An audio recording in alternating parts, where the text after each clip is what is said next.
best laid plans. The best laid plans. Christmas Trios, High Tension Wrestling, Wilde LLC, snatched at the last second by the Pop Art Flyers.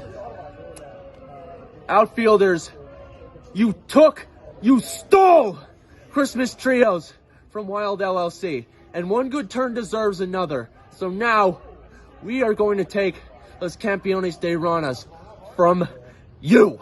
Spring Breakdown, March 18th. Mark your calendars, say your goodbyes, kiss those belts goodbye. They're gonna come home to Wilde LLC.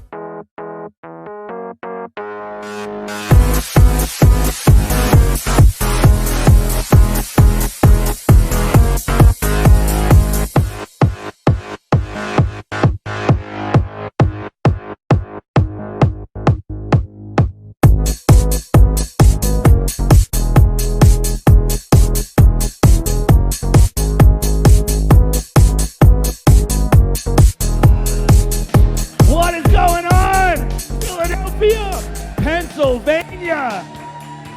That was really good. I like the Power Rangers up here. Time. Love it. I love that. I entered. All right. Welcome everybody to High Tension Wrestling Spring Breakdown 93. I am your host, ABJ of the ABJ Podcast, and I'm joined here with Phil Stamper to kick off the show with you guys. How's everybody doing today? Are you excited to be here? Are you excited to see some wrestling? I am so happy that you're here, but as things happen in the world of professional wrestling, I have one quick announcement because you know cards subject to change. And we do have just a little bit of change. Things happen. Unfortunately, Jet Jagori is not able to be here today.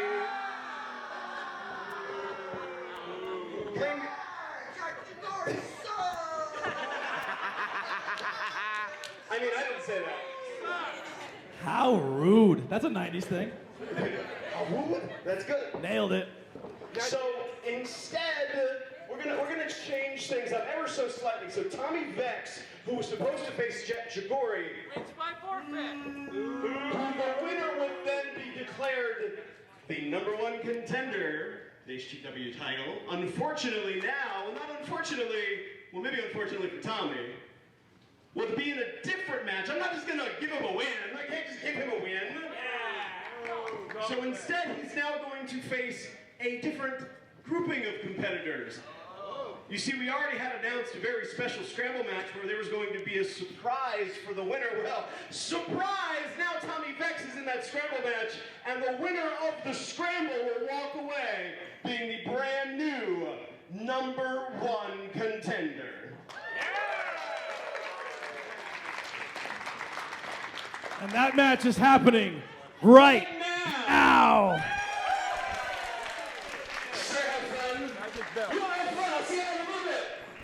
Let's give it up for Phil's hair, everybody. Look how good he looks.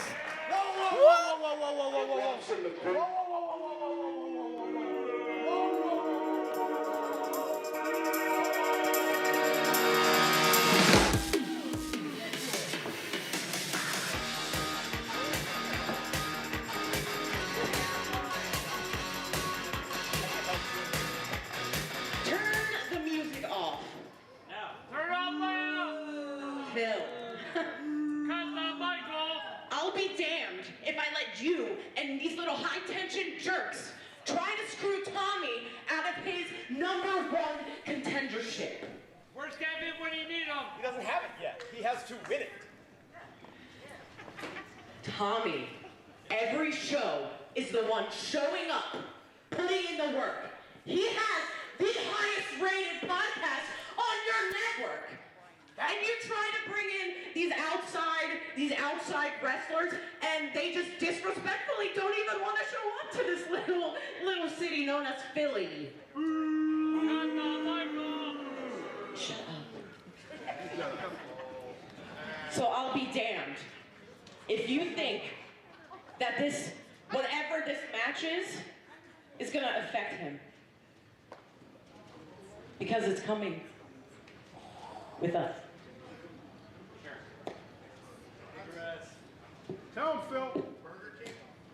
out here. Well, let's see what happens then in the scramble that starts right now. Let's bring them out of here right now. The following is for the #1 contendership for the HTW Network TV title. Already in the ring, accompanied by Mary Elizabeth from Vexico City, Vexico, the excellence of Vexecution, Tommy Vex.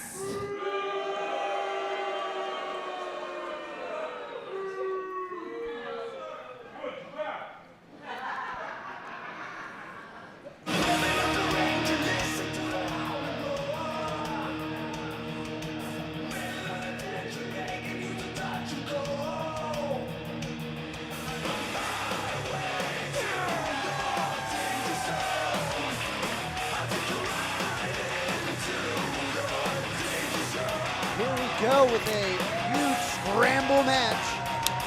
Introducing from cyberspace, the hypersonic devil, Mach 10! Mach 10.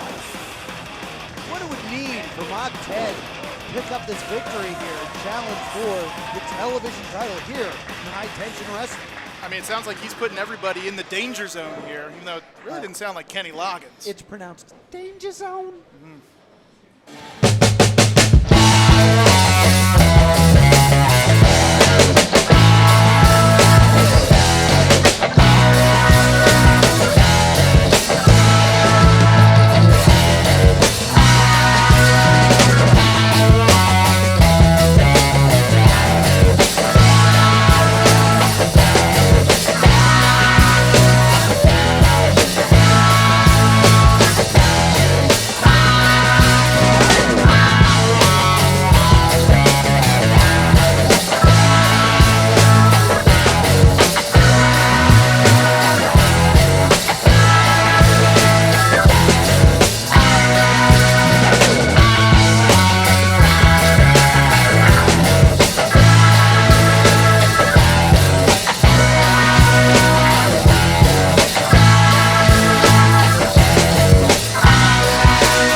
But here comes the final girl.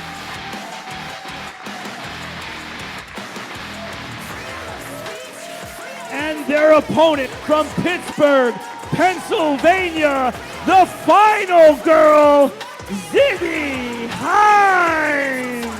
Ziggy Haim making their High Tension Wrestling debut today in this scrambler, which now the ramifications have been amped up, courtesy of Phil Stamper, pulling an audible because it is always card subject to change in professional wrestling. It definitely gets more dangerous the more bodies you throw inside that squared circle. And it's always very dangerous when you have Ziggy Haim in the ring.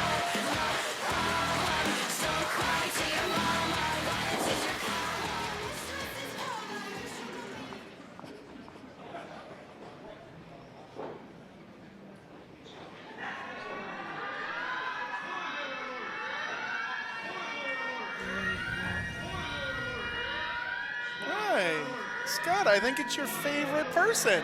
Why do people keep saying that? The spoiler has done nothing but make my life miserable. I thought he was your best friend. See, he's waving to you. Look at that, see? Meister, please, just... Come on, he And looks finally, really... from parts unknown, he is old school reborn. He is the spoiler! Well, right now, it doesn't look like he's spoiling anything. He looks like he's all festive and ready for spring break here. Are you going to judge this man based off of one moment? Don't look at me. Go wrestle him. I don't know why he doesn't just leave me alone. Just don't point at me. Don't point at me. Is it me? Me? Oh, No. all right. Just cool. go wrestle. I want nothing to do with him. You know, it's nice to have friends, Scott. You shouldn't take it for granted. Don't play this game with me right now. Listen, the spoiler goes out of his way to just make my life harder. Well, then he should quit playing games with your heart. I'm upset, but I like that pun.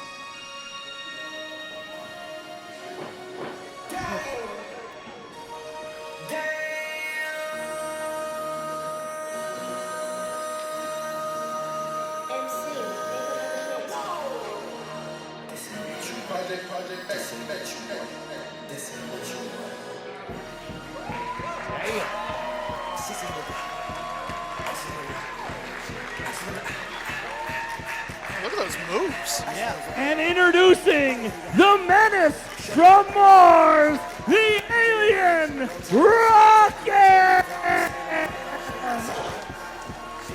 Oh, look at this! Holy moly! So much energy! Who's gonna break out the cardboard and do some breakdancing for us?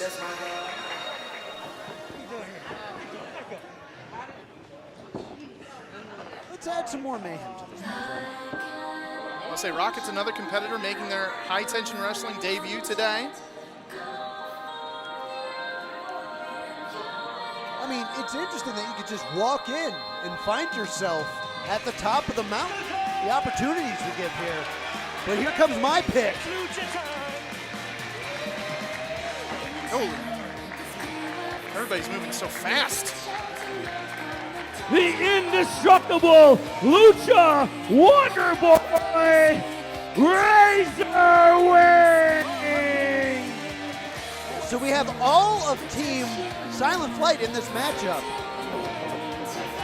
Razor Wing and Mach 10 usually team together as the air show, but it's every man for themselves in this contest. Yeah, exactly. We will see if Mach 10 and Razor Wing form an early alliance here. I in think you this just scramble. got your answer. He just did a secret handshake.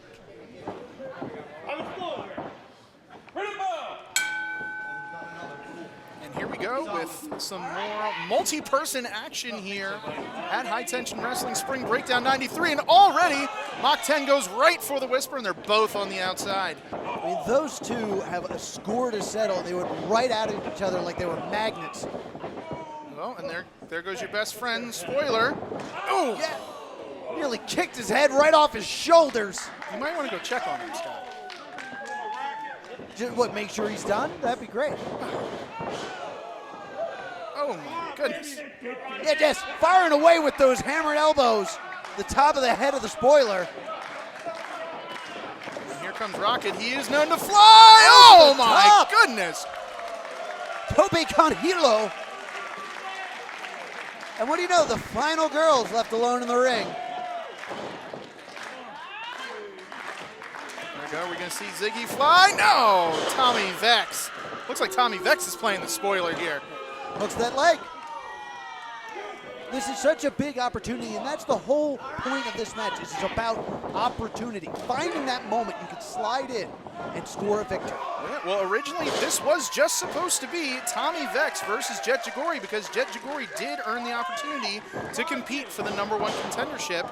And Tommy Vex does have a claim because he does have one of the highest rated, if not the highest rated show on the HTW network, which apparently I have been told now that this scramble is happening here with Tommy Vex, that now Tommy Talks Tape is sponsoring this #1 contender scramble. Makes sense. Look at Rocket here. He's going to take a full tour of the backside of the ring. Oh my goodness. Corkscrew arm drag. Rocket put Mach 10 back up now. He likes to move it. Go through. 2, not quite. Look at this, so fast. Picture perfect drop kick right on the button. I mean, there's a lot of competitors in this match that can absolutely fly and move. So we will see. This has the makings to be super chaotic. And now Whisper got a hold of Mach 10. Ted turns it around. We'll see if he goes for Whisper evades. Oh, sorry, I don't have to whisper. No, you don't. Okay, all right, sorry. That'd be rough to do for this whole match. Spoiler back in. Oh, my goodness. Spoiler caught with a Hurricane Rana. Spoiler spending a whole 30 seconds in the ring there. You know, he's just looking for your help, Scott. I'm not going to help him. I'm going to call the action here. That's my job. Waist lock here. Look, he's coming over. He needs your help. Spoiler, Scott, no. Please go help him. No. I'm going to call the action. That's my Oh, job. Ziggy Heim just coming in with a pump kick to the Whisper. Off that middle rope. Spoiler, please go away. Springboard Bulldog? What? Maybe? Potential. No. Oh, what do you mean? Where's he? Oh, my goodness. What a move by the Whisper. Tommy Vex is right on top of it. 1, 2, not quite. Oh, hello. Scott invited me. Okay. I did not invite Scott, you were causing me scene. I did not You invite were causing me scene. Don't embarrass So, me. tell me about the friendship you two. Oh, okay. I guess that won't be happening here. Okay. All right. Well, all right. Looks like we got some action. A little bit too close for comfort for me here. Oh my goodness, Razor and oh my goodness, right here at the commentary booth. I need to get out of here. I mean, right on top of Scott Holiday here. What's your problem? What's your problem? I mean, Do something about it. and then there's action going on in the ring here. Tommy Vex and Ziggy Heim going at it, but right here behind me, the Spoiler and Scott Holiday are getting into it.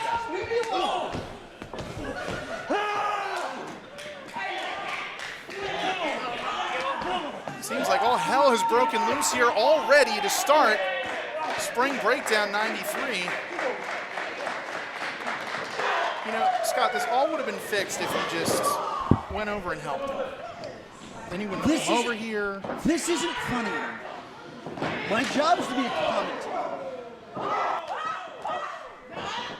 I just want to do my job. That's all I want to do. Well, Tommy Vex just hit Ziggy Heim with a vicious clothesline in the center of the ring.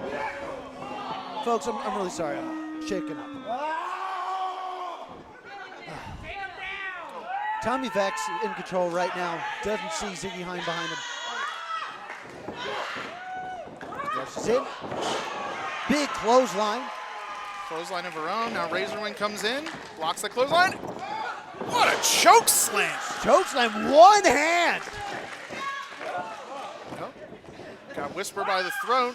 Oh, they're still able to whisper. And Now, got it hooked, hooks that leg. Turns her around. Good. Shoulders down, One, hooks the leg. 2. Ooh, Mach 10 is there to make the save. Because remember, it is the first person to gain the pinfall or submission will win this scrambler. This is not elimination. One fall to the finish here. Mach 10 in. Big moves caught by the Spoiler. Look at the power. The strength the Whisper is just displayed here. Now Mach 10 fighting out. Oh my goodness. What an inverted DDT. Way to use his own momentum. The Spoiler in now. Mach 10 up and over. Spoiler turns into a sidewalk slam, kick out. Only good for 2. Well, it looks like the Spoiler spoiled that high-risk maneuver there he went for. Razor in now. Flying And around. over. Big pile driver right on the top of the head. Devastating pile driver there. Will eliminate the Spoiler from the equation. The Rocket, My unbelievable. goodness gracious. That flipping ace crusher. 2, 3, that's it. Tommy Vex almost steals this win here. I wouldn't say almost. And your new #1 contender for the HBW Network TV title, Tommy Vex. Forgive me, but I was distracted through some of this. I feel like I didn't see Tommy Vex do anything in this matchup. I mean, he was very advantageous where he was around the ring and seeing the action that was going on inside and trying to capitalize going forward. But it looks like Whisper and Mach 10 and action still going on after the match here, and they're brawling all the way to the back. Nothing was settled between these two in this matchup. Tommy, if I can have a word. Take it, ABJ. You are now the new #1 contender for the HTW Television Championship. What do you have to say to your possibly one of the contenders of tonight, either Edith Surreal or Mike Skyros? To be honest, I don't give a damn which one wins tonight. I am going to get a cheesesteak, but before I do that, I just want Phil to know I told you so!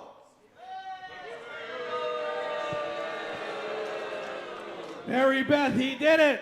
It's a Rocky reference. You're goddamn right I did it! Right. And just like that, ladies and gentlemen, we have a new #1 contender for the Television Championship that we will determine here tonight. Well, there's no denying that Tommy Vex did earn it because he did get the pinfall here, even though it looked like it was Rockets to win at that moment with that impressive flipping cutter. Unbelievable athleticism. What did we all think of that first opening contest, huh? What do we think of Tommy Vex? That's the right answer. You got it. You're learning. Wrestling. What is the right Well, answer? listen, I'm going to be... Pro Wrestling Illustrated fans can't decide between the charm and physical beauty of a print magazine and the convenience of digital delivery? Well, now you don't have to. Our new bundle gives you instant digital access to the latest issues as they're released across all your devices. And you still get the gorgeous print edition in your mailbox within weeks. We're talking the PWI 500. We're talking the super cards. For more information, check out pwionline.com. DJ's way too high up the alphabet. We tried to get Dave Grohl, but he's Love the closest that. we could get. Love that. Keep it going. I'm never going to get that ever again. All right. The following contest is for the PWI 500 versus the PWI 499 match. Introducing our guest referee for the contest, Pro Wrestling Illustrated's Editor-in-Chief, Kevin McElvaney.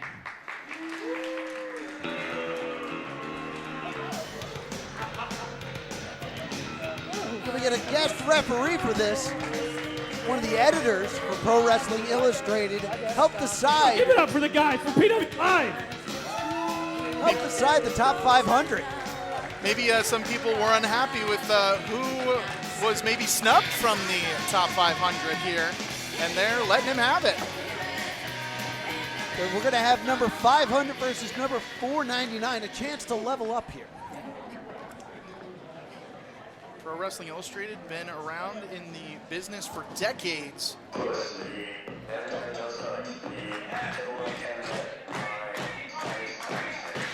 About to get creamy in here.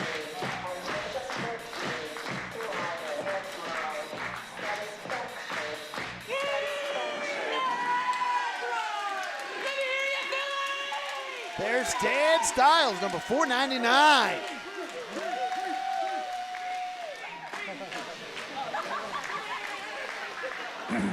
Coming creamy heaven, weighing 4 dozen shake weights, the cream, the king of cream, Stan Stylez! You know, every time Stan Stylez is here at High Tension Wrestling, people go nuts for the cream. Yes, indeed. You know what they say about the cream? It always rises to the top. That's so exactly right now, right. he's at, yeah, I'll take some cream. Who's getting cream? I think the Kilowatt should get the cream. I've been denied cream. It's all right. Kilowatt's used to the cream. There he is. Yeah. He looks like a natural. Oh, I'm gonna get this headset out of my way for a In fact, moment. he popped the balloon here. Oh my goodness! There we go. Scott Holiday getting the cream. All right.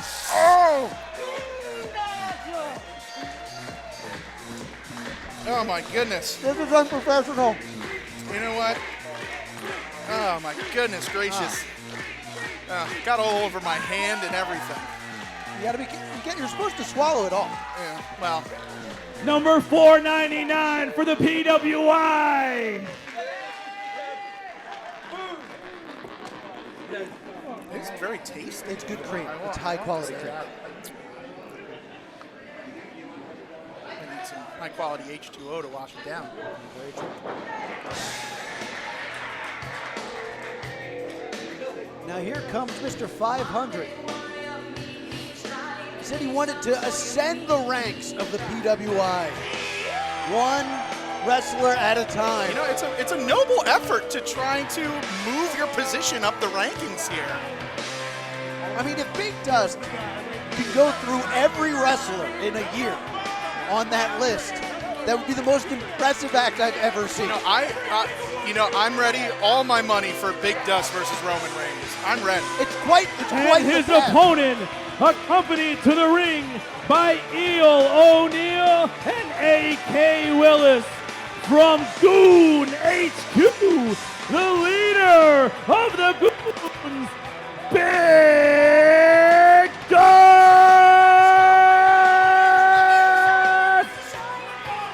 Again, Big Dust flanked out here with And that A.K. is Willis, your who we've seen before. PWI number 500!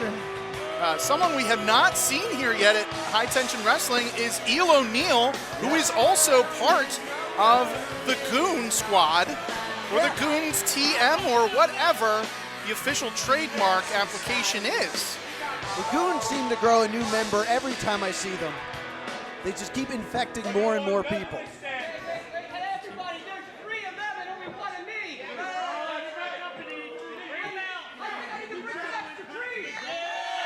Oh, Stan's getting extra creamy here. What does he mean by extra creamy? Well, extra cream on the way out here. I mean, I'd definitely take some more. I'll take another load.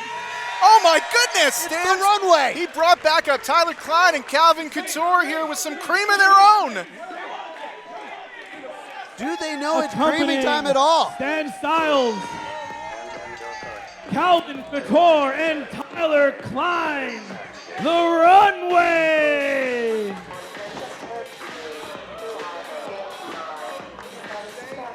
Big Dust with a tactical retreat now that the numbers are evened out. You know, when Kevin McElvaney of Pro Wrestling Illustrated agreed to do this, I'm not really sure he knew exactly what he was getting into, especially with how chaotic things have started here so far at Spring Breakdown. This looks like it could just devolve into even more chaos here, but it seems like that's the theme with High Tension Wrestling, is everything is chaotic. Yeah, it's hard to keep order here. So Kevin has quite the challenge on his plate, trying to make order of all of this. But when something so important is on the line. Exactly. It is probably the most important piece of literature in pro wrestling, the PWI 500. And it looks like Kevin has a copy of that in his hands. I mean, I believe Kevin will actively edit this. This will be a big swap.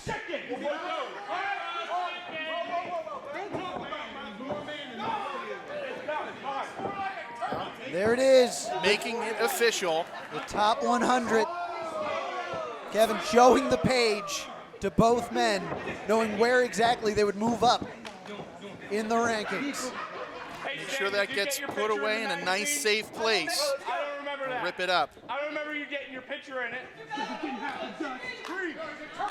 And we're underway here.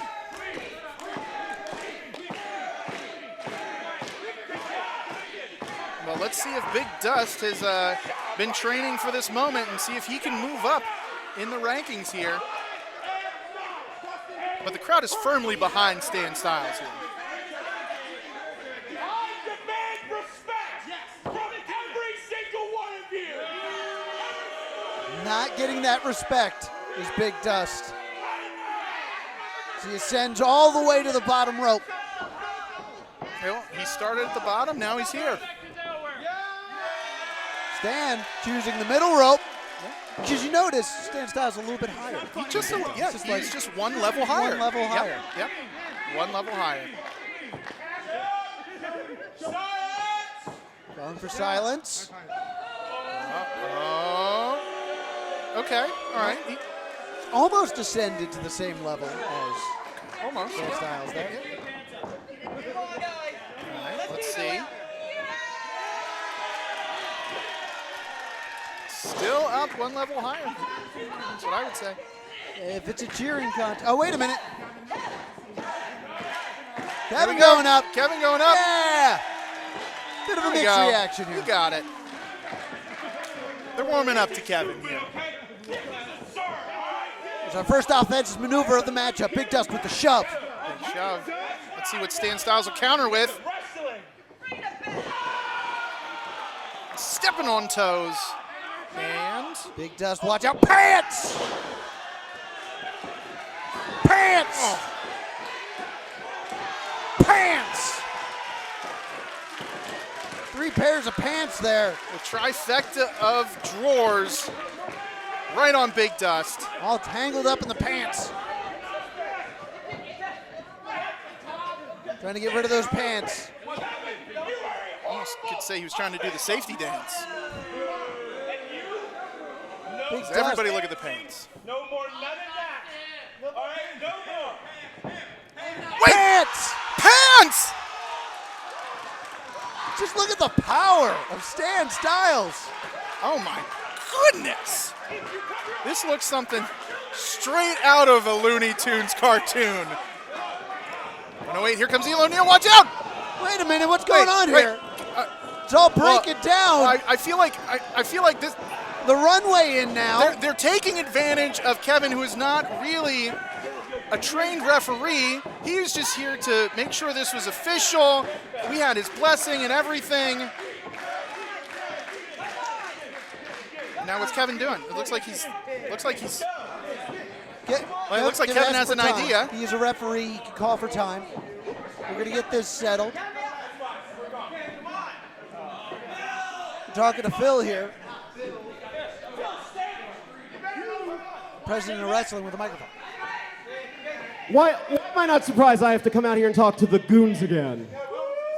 So how about this? Since everybody wants to be involved, let's restart this match, but now let's make it a 6-man tag between the Goons versus the Runway and Stan Stylez. And referee, I think Sean was back here. Ref Sean. Hey, Ref Sean, do me a favor. Let's come out here, and I want you to ref this match right down the middle. Let's start this match right now. You know, I think Kevin did the best he could with that situation. You heard it. Let's go. But the Goons clearly took advantage of that, and now it looks like Phil Stamper's come out to right a wrong here, because now all of these competitors are going to be in a match here, and it looks like Big Dust is going to have to wrestle in his underpants. Yeah, it looks like Kevin just called that a no contest, just threw the match out. It's now being restarted. So the Goon sweep is still intact here, Scott, by ruling, correct? Right. This is the new match. It's like the previous match never happened. I know we saw it, and we saw Big Dust in his underwear, and that is burned into our brains. But please, I can never pretend like it didn't happen. I can't. I cannot unsee what I'm seeing right now. I'm going to have nightmares of this. Could Big Dust be on the other side of the ring post, please? This is unfortunate positioning. We might have to look into switching corner positions next time, literally just for this purpose. For this moment, yes. All right, looks like Elo Neal's going to get started here. But well, at least we have another matchup here with Do We Know It's Creamy Time at All? Good game. Who was ousted in the Christmas Trios tournament, so it's nice to see another matchup with these three competitors, the Runway and Stan Stylez. He calls that the rear view. We're getting a lot of rear views here today, Scott. Yes, indeed. Big Dust could kill him. Hey, Scott, guess what? Chicken butt. Beautiful. Again, just the head ricochet of the gluteus maximus. Oh, my goodness. Shout out to Big Quiche. Into the cover. 2. Not enough to put Elo Neal away. Again, just reiterating, this is Elo Neal's debut matchup here, and we're actually going to get to see him wrestle here at High Tension Wrestling. Elo Neal didn't know he was going to have a match. Now he finds himself in this trios match. What a great double team move there by the Runway, who are seasoned veterans here at High Tension Wrestling. Tags made, A.K. Willison. Side headlock applied. A.K. Willis trying to power his way out of this. Calvin's got a nice tight grip there. You see Calvin has the fingers locked. Huge chop there.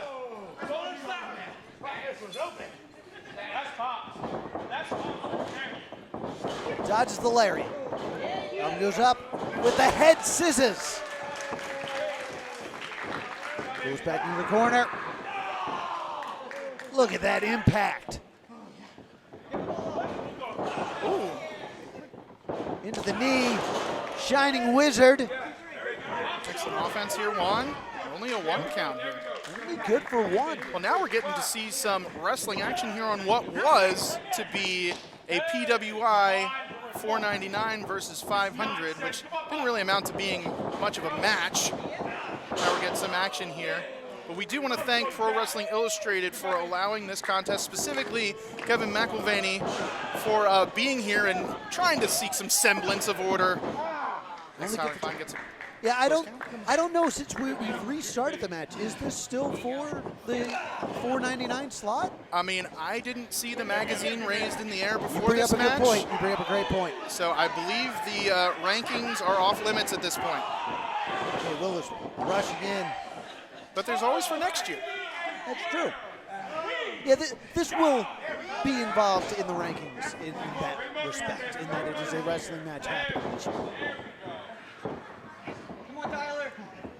Hey, Willis. Big body slam right in the center of the ring. Follows it up with a stomp. And the elbow. Only a 2 count. The Goons are a well-oiled machine.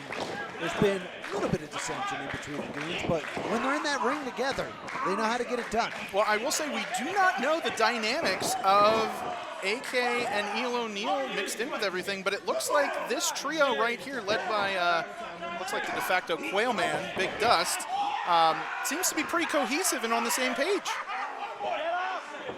Great maneuver here by Eel O'Neill, transitioning into that ankle lock. Tag is made. Notice Big Dust has yet to enter this match. And probably for the Goons, it is for the best. Very true. Just letting AK and Eel O'Neill take care of it. And if they can isolate one of the competitors, which it looks like they're doing a great job of isolating Tyler here, big devastating elbow, they will have the best chance to win. Tyler on the wrong side of town here in Goons territory.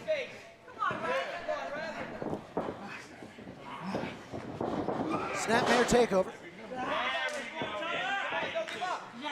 Goons doing a great job cutting the ring in half here. As you see Stan and Calvin trying to get the crowd back into it to help Tyler out. Elbowing his way out. Got himself free. Goes off the ropes. Oh, just meets another vicious kick to the chest. Tyler's got to make the tag. Tag made. Here comes Eel O'Neill.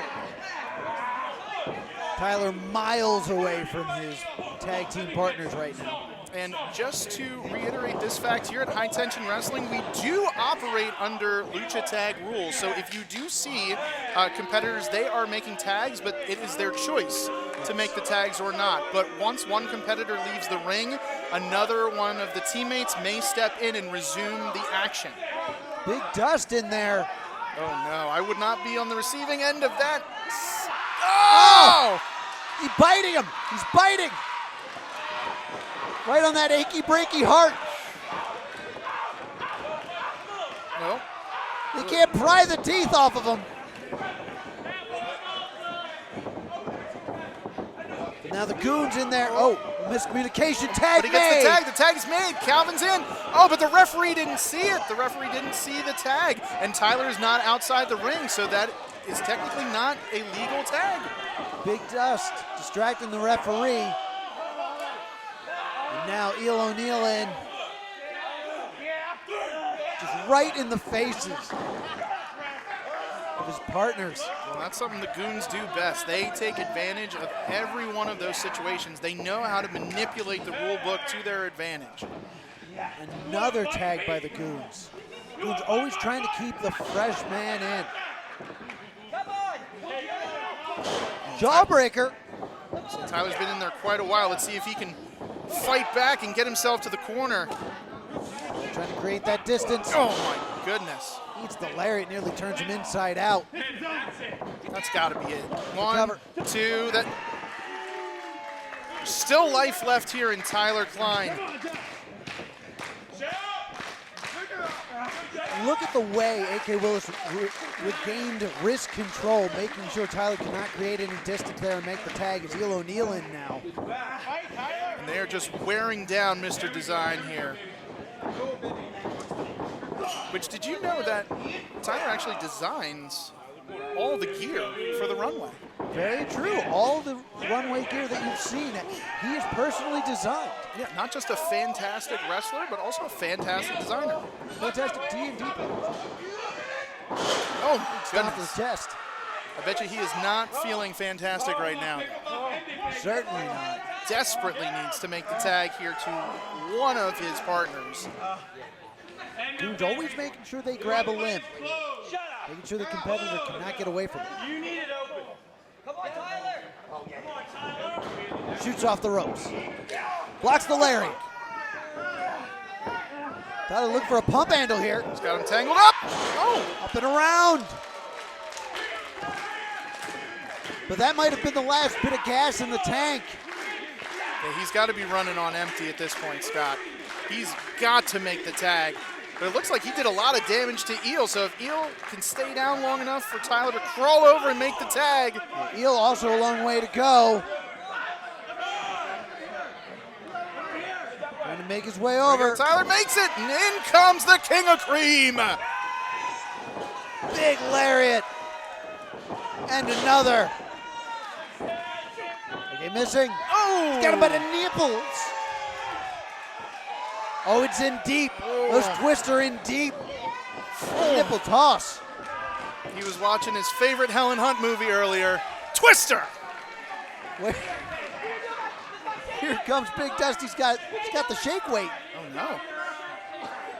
Scott, those are expensive nowadays. Very true. It's an antique. I think this suits me more. Fighting over the shake weight. They're playing who the shake weight is mine. Bit of a tug of war here. Fighting back and forth here. I mean, I know Finding Nemo's not from the 90s, but it just sounds like a bunch of the seagulls. Mine? Oh! Dust squashing his own partners there.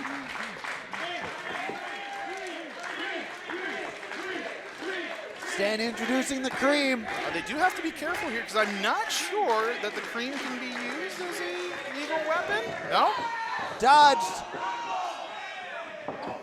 Calvin not going to stand for it though. It's all breaking down here. Stan in there. Wait a minute. Wait a second. Wait a second.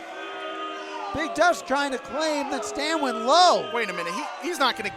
There was no foul. No! Oh, you hate to see it end like this. And your winner by disqualification, the Goons. Oh, what an absolute travesty here. You hate to see it. And by that, I mean the Goon streak continuing. I mean, the referee did not see it, and Big Dust. Oh, no! Oh, and now they're getting creamed! Hit him with the cream!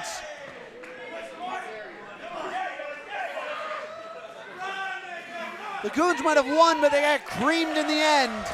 Well, I think we still need a little bit Real of quick, let's get a CWO chant going for the Creamy World Order. I think we need the Cream Up Crew kids to come out. Yeah, do we have any Cream Up Crew kids? Do a little cleanup.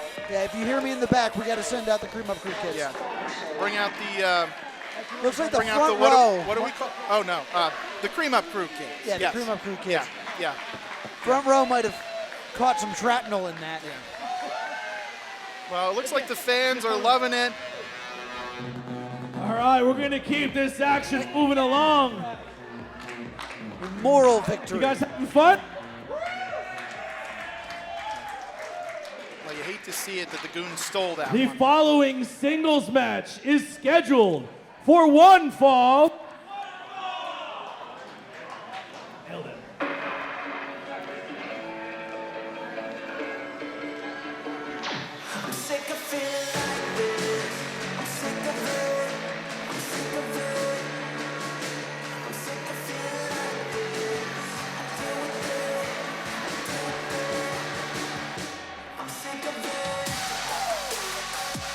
Here comes Riley Crow. Riley Crow recently debuted, picked up a win over Evelyn Sage. Introducing from Allentown, Pennsylvania, the strangest bird, Riley Crow! Riley Crow, very impressive in her last match against Evelyn Sage here at High Tension Wrestling. And she is going to be going up against a newcomer here. A lot of debuts again for High Tension Wrestling here today at Spring Breakdown. And High Tension Wrestling is all about opportunities. Trying to give everyone a chance here to make their mark in the world of professional wrestling.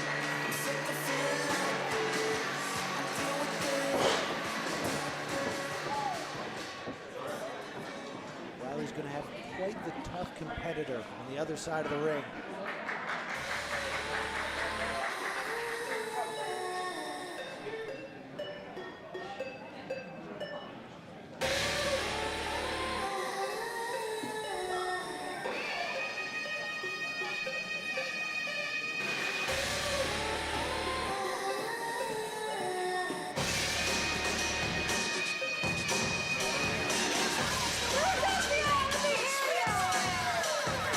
Harleen Lopez.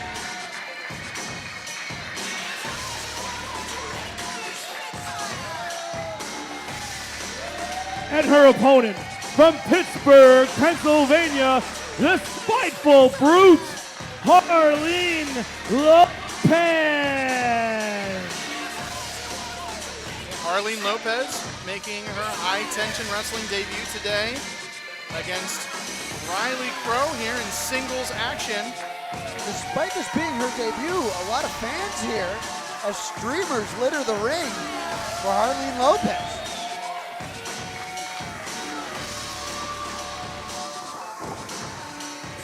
Yeah, the streamers, I believe, are a sign of respect. Yes, indeed. Scott. Riley Crow upset that the referee did not allow her to strangle Harleen Lopez with a streamer. We do have to have some law and order. Yes, we really do. And another debut in the ring here is Ref Gordo. Yeah, Ref Gordo trying to hold it down, hold it together. We are underway here in singles competition. And speaking of debut, our wonderful host of the day, Anthony Blackwell Jr., is our sponsor for this match. And check out his podcast, the ABJ Podcast, all over YouTube, social media, all those kind of things. Doing a lot of wrestling content and really just a fantastic interviewer in general. And we're lucky to have him as the host today for Spring Breakdown. So go out and check out the ABJ Podcast wherever you can find it on social media, YouTube. Go ahead, hit that subscribe button, hit that like button on the content. And while you're at it, also check out the HTW Network on YouTube as well. We have our whole host of contents, our podcasts, our wrestling shows. We have the backlog of the Leapfrog library up there now for everybody to watch. So go ahead and check out those two things, the ABJ Podcast and also the High Tension Wrestling Network on YouTube. As we get this match underway, vicious kicks from Harleen Lopez. Harleen not giving up wrist control, though. Giving lots of damage. Building up ahead of steam. Which was a flying knee. Missed. Go away roll up. Shoulders down.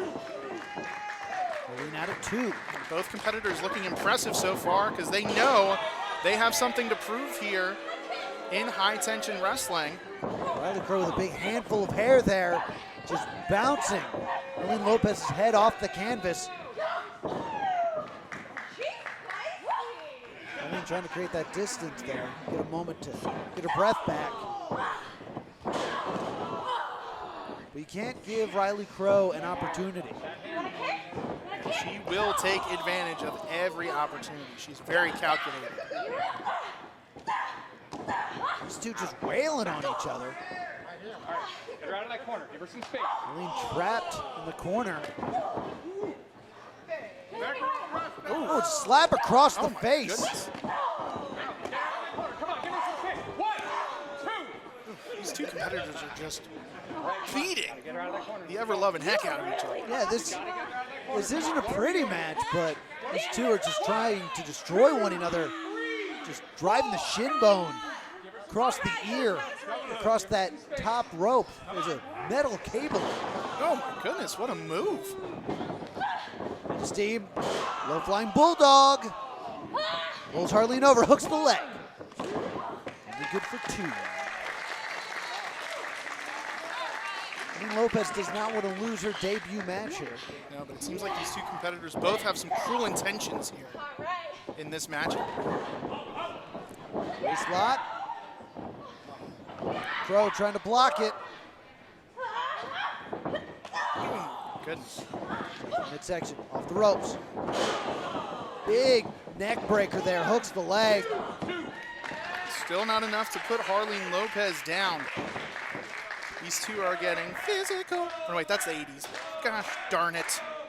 The 80s still existed in the 80s. It's fine. You're doing great. You're right. You're right. Big chop to the chest. You know, at first you don't succeed, you dust yourself off and try again. Now working their way back up to their feet. Another big chop to the chest. Oh, goodness, these shots. These competitors are delivering to each other. Running the turnbuckles. Crow warming that hand up. Fires in, finds nothing but turnbuckle. Now Harleen unloading. Putting a little extra stank on that. Yikes. Big head of Steve. Oh, flying shot to the head. Takes out the legs, rolls through. Double knees in the corner, again rolling through. Cannonball. Trying to drag Crow away from those ropes into the cover. Harleen did a lot of damage there. 2.5 there, Scott. Now Harleen, I think, was looking for that crossface, but couldn't roll Crow over. Well, looking for maybe an octopus here. And now Harleen's got Crow down, but got to work that leverage. Got to pop those hips up. Got to straighten the arm out. Riley doing a great job of fighting it off here. Into the, no, not going for the cover here. Interesting. Guillotine. Guillotine choke center of the ring. She's got that locked in. Lopez has nowhere to go. It's tough in this position, and she's got a tap.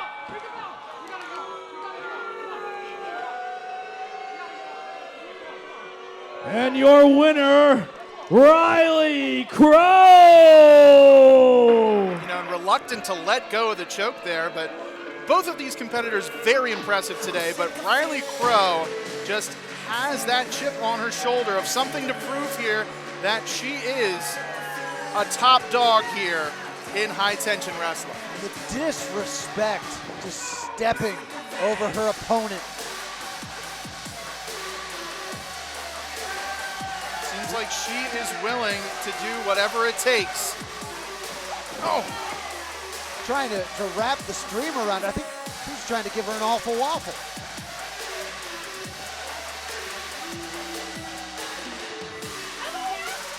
You might not like how she did it, but Riley Crow picking up another victory here in high tension wrestling.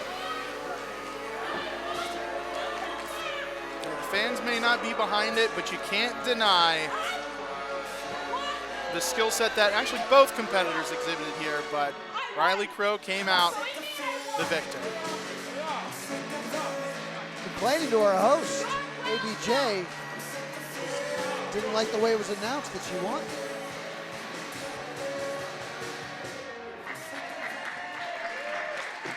Let's get ready for some more action here. Spring breakdown. Again, the fans showing their support for Harleen Lopez here. Again, an impressive debut for Harleen Lopez, and I have a feeling that this will not be the last we see of Harleen Lopez here in High Tension Wrestling. Absolutely not.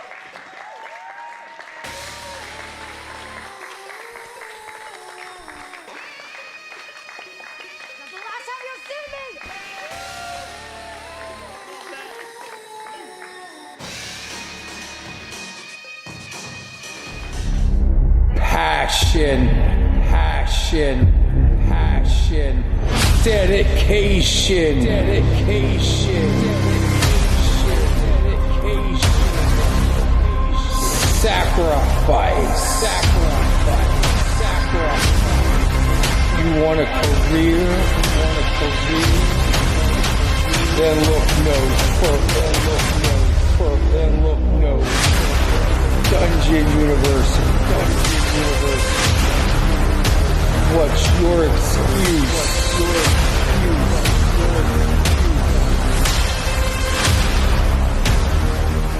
So this next contest under Lucha Rules.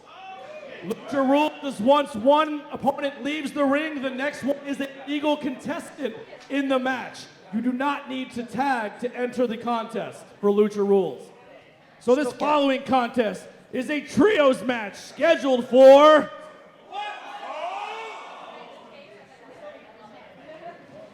Can the doctors pay if he's not saying all the words? He's letting the crowd do his job for him. Yeah, we definitely pay him by the word. Oh, okay.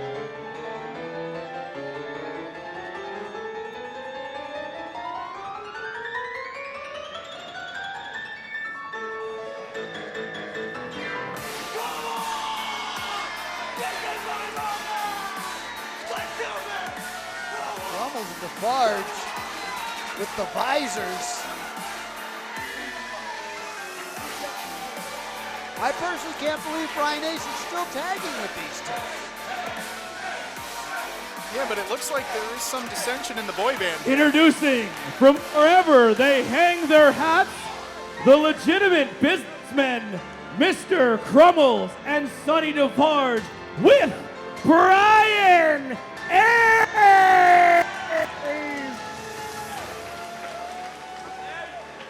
Well, it seems like there is quite a section here of the crowd that is for Bryan Ace. DeFarge trained Bryan Ace.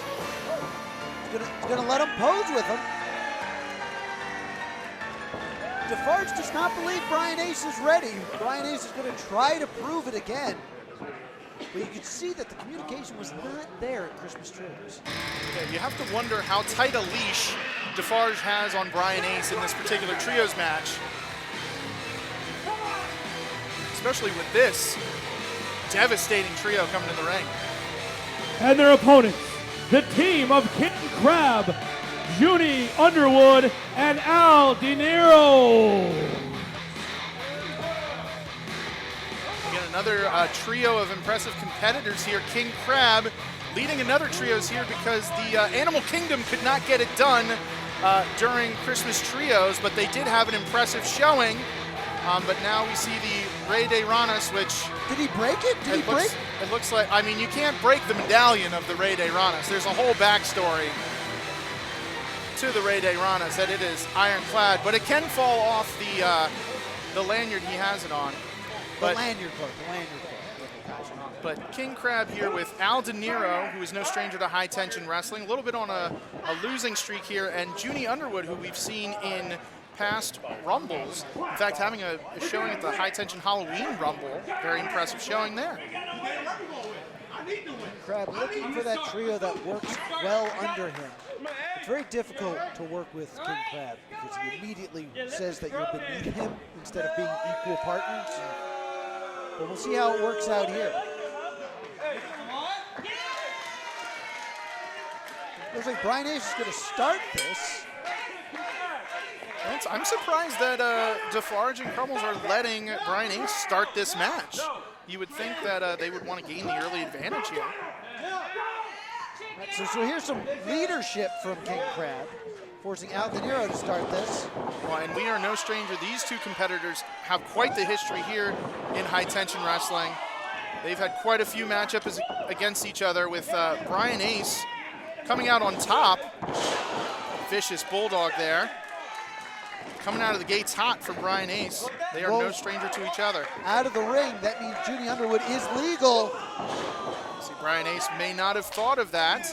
Again, because these are lucha tag rules, so once one competitor is out of the ring, another teammate may step in without needing a tag. You should stay focused in there. Big arm drag. Maybe a big arm dragon Zord. Judy out now. King Crab coming in, and again. Bryan Ace is far too concerned with getting the approval of his trainer. Now Defarge finds himself trapped in that side headlock of King Crab. King Crab had those pinchers locked in for a moment, but Defarge reverses out of it. Leapfrog. Hooks that leg. For a step through. I think maybe figure 4 there. Turned around. Crab.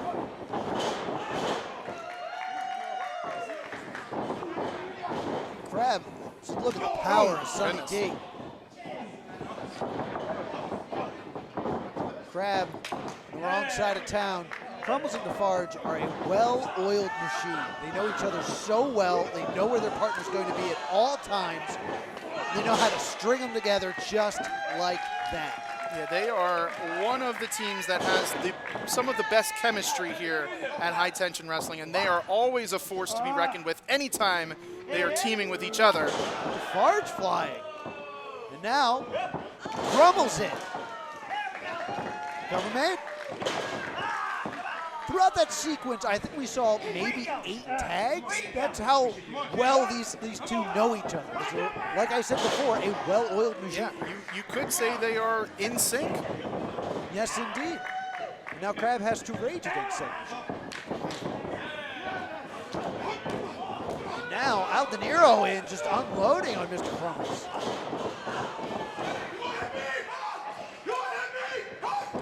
The frustration in Al De Niro. Al De Niro yet to pick up a victory here. There has been a change in Al De Niro's demeanor since the calendar turned to 2023, as we are seeing a more, seemingly more focused Al De Niro here. And look at that impressive strength, just holding Crumbles like a small child. Oh my goodness gracious. Maestro, it's 1993. Into the kick. Only good for 2.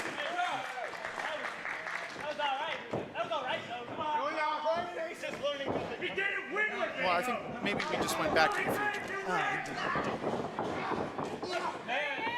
Especially with all these competitors, Marty McFly around.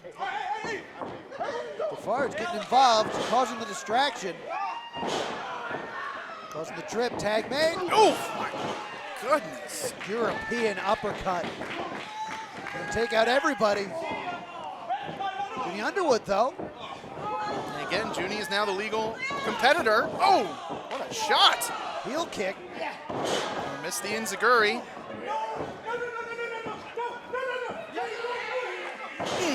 Devastating German suplex there. Interesting strategy, Judy trying to beg his way out of that situation. Unresponsive. You know, I can't say I've ever seen that work. I've never seen it work. Bryan Ace in there now. They're trying to work as a team. Backbreaker. Assist. Working as a unit here.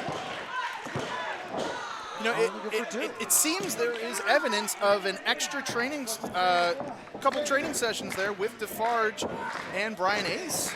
Because before, we were not seeing that at all. Yeah, Defarge trying to make it work, apparently.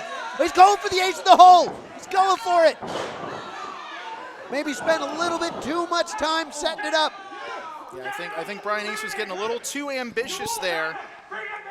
The momentum was good on his side, but he might have went a little too far. Judy Underwood could have gone for the cover there, but Crab saying, bring Ace over to their corner. Tag made. Now Ace finds himself in trouble here. Trying to hook in that full Nelson. Building up that anger. Oh, runs into a boot. Back elbow by Ace. Blocks the drop kick. See what he can do. Turns Crab around. Up in a fireman's carry position. No, Crab sneaks his way out. Rip cord. Spine buster. King Crab always has one of the most devastating spine busters. Which is crazy because it's an invertebrate. It doesn't have a spine. Maybe that's why it's so devastating. He knows how to attack. It's not a problem he has to worry about. Crab flying. It's probably not the first time somebody said he's spineless. Probably, very true. But now, because Crab dove through the ropes, Al De Niro is legal in there with Mr. Crumbles. Crumbles up and over, rolls through. Crumbles landing on the apron. Forearm. Oh my goodness. Oh. Cut him with the head scissors. Off the ropes. Cross body. Al De Niro all strung up. Crumbles now. Springboard moonsault. That's got to be it. 1, 2. Oh, De Niro kicked out. De Niro's keeping it alive for his trio. Crumbles thinking about going up high. And De Niro desperately needs this victory here. Here comes Crab. Spanish fly. He's trying to prevent him from rolling out. Look at the power. Wait a minute, victory roll. Shoulders are down. All right, with the lariat, misses. Oh, gosh, another vicious European uppercut. And again, Bryan Ace had an idea, but they don't have that chemistry yet. Judy taking advantage. Spinning back heel kick. Lafarge on roller skates, the rollerblades. This with the flying forearm. Eats the uppercut. Lafarge trying to call for Crumbles. Judy Underwood fighting from up top. Judy gonna fly. Meteora. But Bryan Ace is right there. Coming in, high knee strike.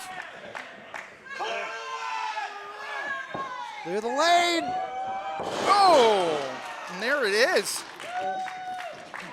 The body of Defarge is stopping Judy from rolling out to make that tag. Al De Niro in now, though. Goodness. Vicious Double form. make. 1, 2, no. Crumbles and Defarge there to break it up. Got all 6 men in the ring now.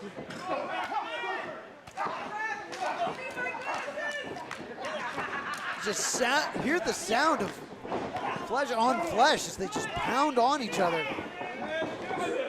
Rebound, lariat dodged. He's got him. Is he going for the flat crab here? Oh, Go for it, Crumbles there though. Speaking of pounding things out, our sponsor for this match, the Sheet Metal Workers Local Union, number 19, who are responsible for allowing us to be in this very nice place. Very nice place. Here in Philadelphia. Judy trying to go up high. Judy's needs to slow down. Trying to go for that high-flying offense too quickly. We could be seeing that monkey flip. Crumbles and Defarge do so but Bryan well. makes the tag. I think Bryan I'm not sure. I think Bryan knocked Crumbles off balance there. It's not legal. Ace in with a frog splash into the cover. 2. That's 3. And Bryan Ace gets the win for his And team. your winners, Mr. Crumbles, Sonny Defarge, and Bryan Ace! As streamers cover the ring. Bryan Ace picking up the victory, but I think Crumbles and Defarge had it well in hand there. I don't know. If anything, I think Bryan Ace knocked Mr. Crumbles off balance for the Super Monkey Flip. In fact, I think Bryan Ace was lucky that that move was devastating enough to then come in and, you know, execute his own maneuver for the win. Wait a minute here. Crumbles and Farge talking about it in the ring, enjoying the streamers. I guess a victory is a victory is a victory. Yeah, I mean, it goes as a W in the win column here for this trio. Doesn't matter how you get it. Oh, wait a minute. And then Defarge showing What the tickets is this? Yeah, showing some signs of partnership here. We could have a very devastating trio on our hands if these three men could stay on the same page. Perhaps Bryan Ace finally earning I spoke far too soon. Just when you thought Defarge was coming around to his student. Apparently Bryan Ace still has a lot to learn here. Seen this many times. Go for that rebound lariat. No, he switches. Oh my! Out of the way, Bryan Ace dodges it. We've seen Defarge nearly decapitate Bryan Ace with that rebound lariat many times. Well, they used that at Christmas Trios. That's how they picked up one victory and then actually lost another match because of that. But it looks like the third time was the charm for Bryan Ace as he was able to reverse it. One way or another. Bryan Ace out of the way just in time. I know it doesn't look it, but there's your victor, Bryan Ace, picking up the win here. This trio won the match, but they're not walking out of here as cohesive winners. Hey everyone, I'm Pancakes, and I'm Abby Jane. And we have a list of teams that we're gonna beat after we beat Max Zero and CC Boost. Winner of this match gets a match of their choosing. So, all right, what are some ideas? What match do you want Legion to of recommend? Doom? We can beat the Legion of Doom. Absolutely, That'll be easy. What a rush. Nasty boys. We're gonna kill them. We need more teams. Okay. Think. Money Incorporated. We can beat them. Easy. We can beat them real easy. Easy. I'm good at taxes. Yeah. The Steiners! We can beat the Steiners too. We're gonna take out every single tag team ever. We win. Goodbye. If you're in the Philadelphia area and you need a haircut, a shave, maybe a beard trim, head on over to Vinny's Barber Shop. Just happens to be Brutus the Barber Beefcake's favorite barber's favorite barber. You can make your appointment online at www.vinnysbarber.shop. That's vinnysbarber.shop. Riley Crow, big win over Harleen Lopez. Huge win. Oh man, did you see the way that I just choked her out? Yo. Look, we're live here. We're live. Screw that camera. We got our camera right here. Look, here we go. Not you. Look, here we go. We're in the frame. Look, great job. I like that. I know. You beat her. That was phenomenal. That was great. Harleen Lopez, welcome to High Tension. Great job. Maybe you'll get an opponent not so tough next time. I don't know. If you're breathing, who knows? Is she breathing? I don't know. Who knows? Who cares? But you know what I do know and what I do care about? That big dumb redneck over there. Sitting right over there. Uncle Master? Uncle Master, yeah. That dude. Master. Yo. Take that dumbass out. I can't. I'm out. What if I'm on the show. I can find something. Like just get something. Hit him with the mic, hit him with your hands, your fists, your feet. I don't care. You got strong chicks. Look at you. Kick him really. Oh man, I could destroy him. Oh man, I could destroy him. He'd never see it coming. Destroy him, wreck him, or smash him. Yeah, you hear that? I'm gonna destroy him. Come on, do it. Not cool. Let's get this party keep going here. This next contest is under Lucha Tag rules. And the following contest is for the Campeonatos de Ranas. And it's scheduled for...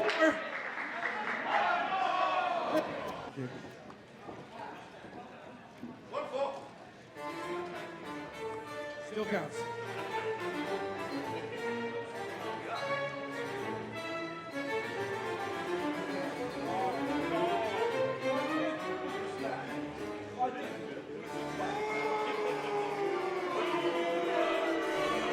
And here comes the owner of Camp Leapfrog. So technically the owner of the titles. They're currently being held by the Outfielders.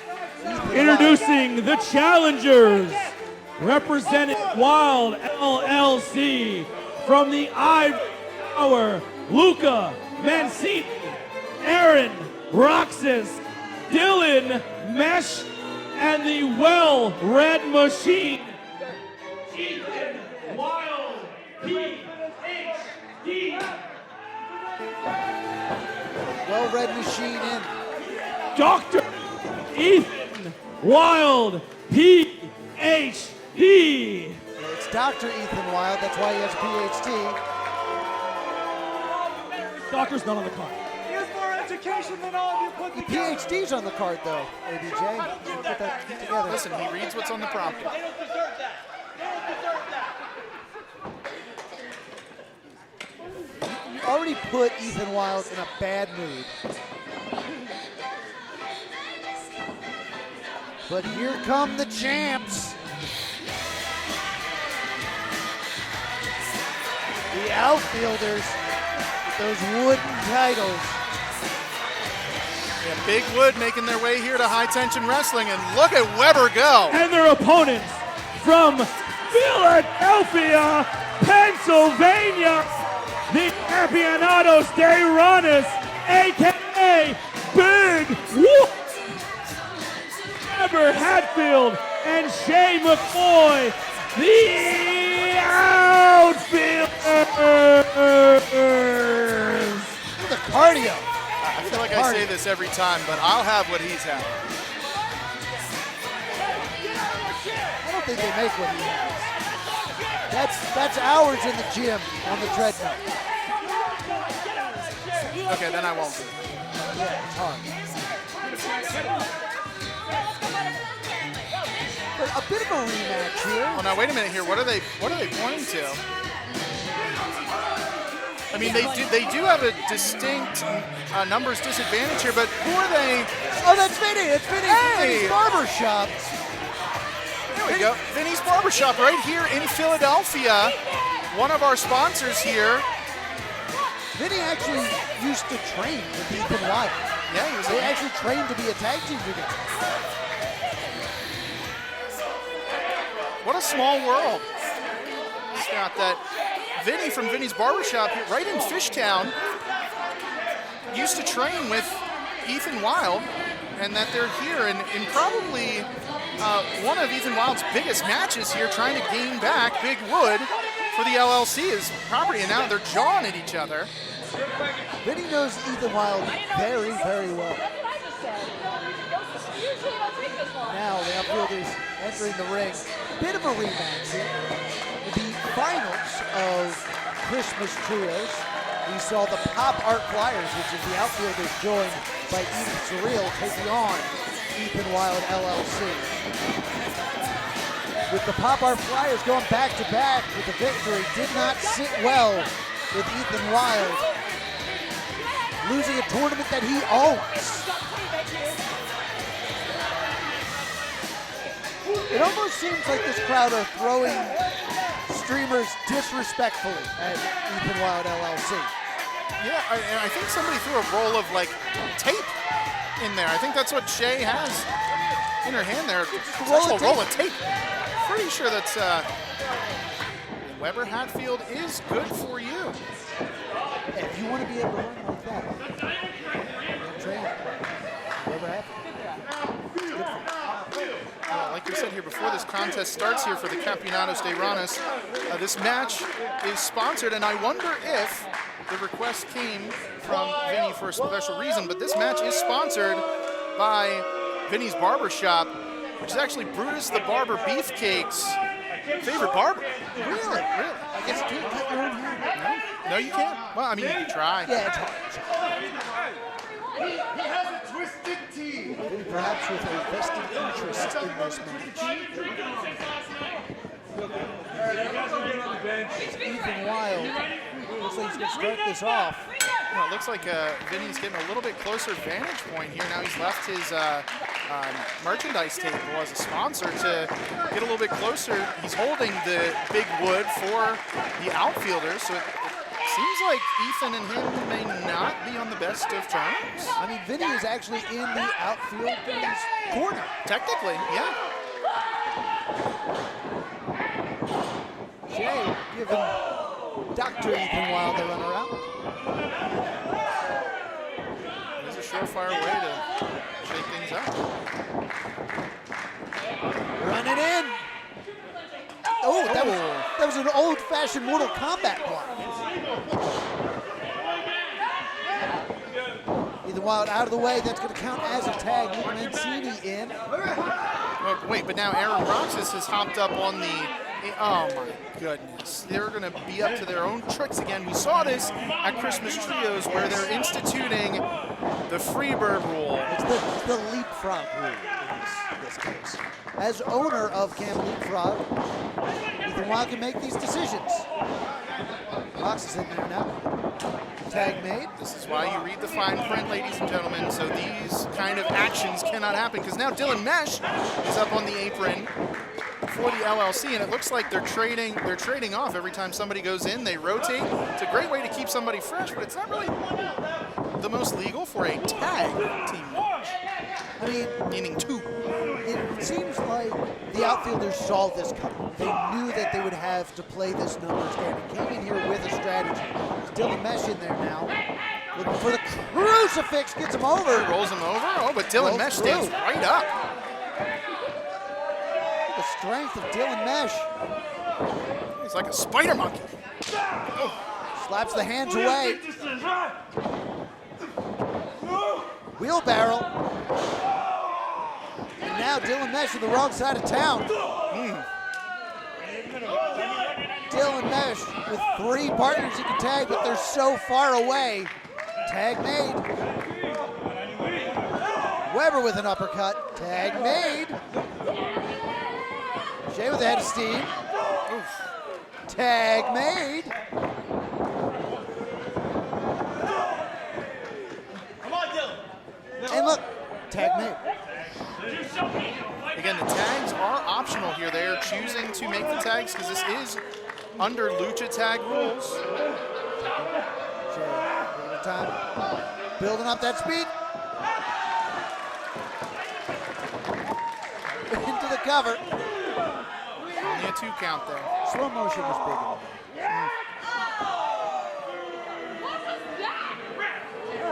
Dylan Mesh rolling out. That is going to count as a tag. Yeah, look what's going on the outside. Ethan Wilde getting in the face of Vinny from Vinny's Barbershop. Jay eating the knee. Now Ethan Wilde attacking Weber on the outside, and there's Dylan Mesh too on the outside, but the referee's not paying attention to what's going on the outside. Flying knee into the sidewalk slam. 1, 2, could this be? Almost had new champions there. Could you imagine if the LLC gains physical control of those Campeones de Ranas? Well, with all the power that comes in owning the company, the one thing that Ethan Wilde can't do is simply just strip them of the titles. And that's not even what Ethan wants. He wants to win those titles. He wants to own those titles. Yeah, there's a certain amount of pride in that, Scott, of earning and winning the titles versus just taking them for yourself. Although I don't know if he's necessarily above those titles. Shea strangled across that middle rope. Here comes Aaron Roxas flying in. Again, Shea trying to get some air back into the lungs. Dylan Mesh. Nice leg drop there. And that's going to count as a tag. Roxas to the floor. Cover. Shea kicks out, saving the titles for a team. That's why Shea is one of the grittiest. We've seen her in this position before. So immediately Dylan Mesh puts his body in between Shea and Weber Hatfield there. Yeah, trying to cut the ring in half, as they say. Shea up high.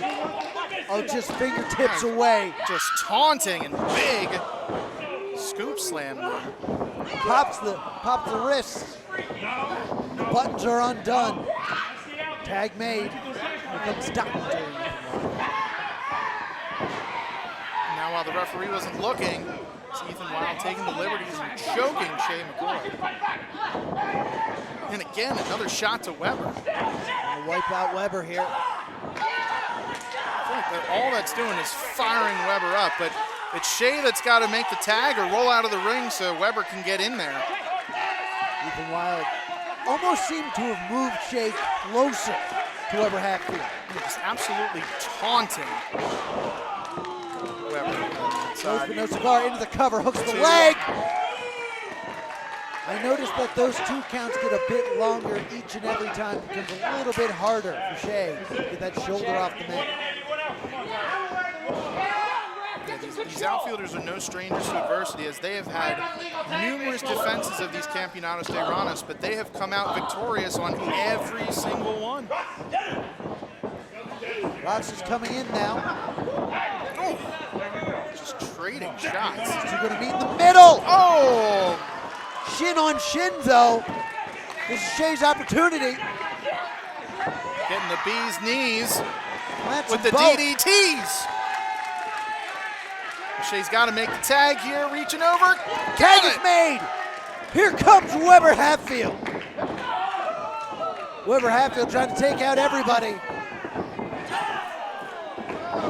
You can't let Weber Hatfield build up some speed. Oh my goodness, a baseball slide, big drop kick. Once Weber has that momentum, it's hard to stop him. In fact, it's hard for me to tell who even is the legal LLC member in this match right now. Overhead, belly to belly. Well, there's one of the streamers, Ethan Wilde. Weber flips over. Tag mate. Weber going for the knee. There you go. Could this be it? Oh! Great double team move, but it sends Ethan to the outside. That does leave Roxas in the ring, so now Roxas is the legal man.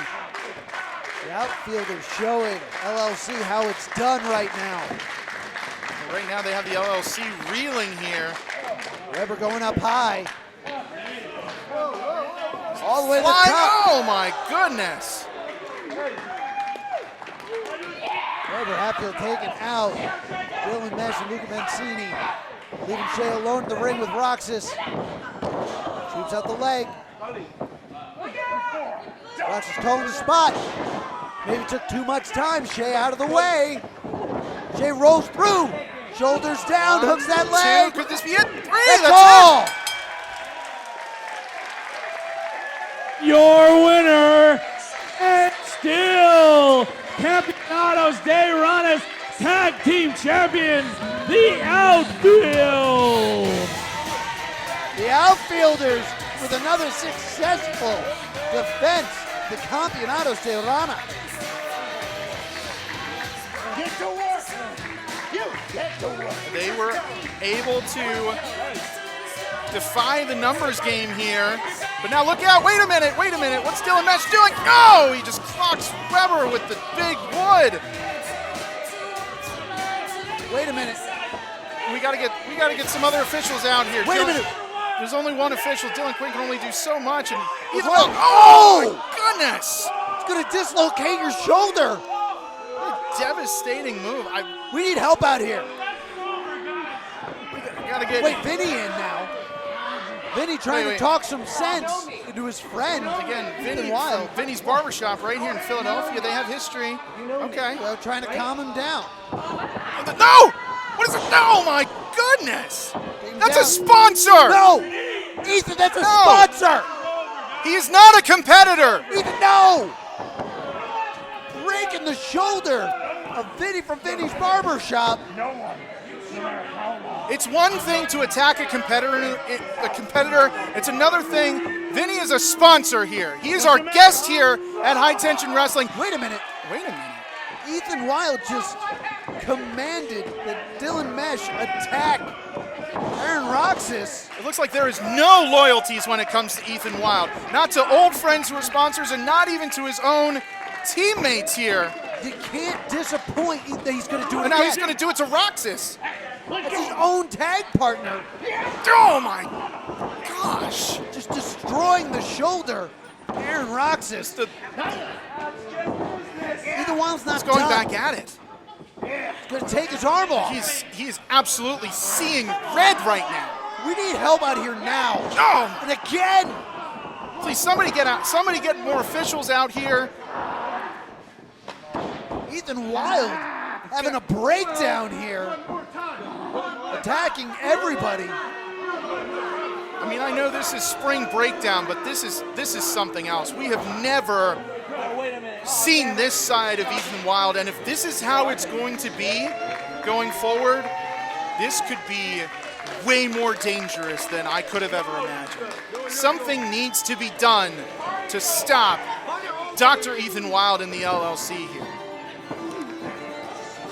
I've had enough of all of you. All of you need to be quiet.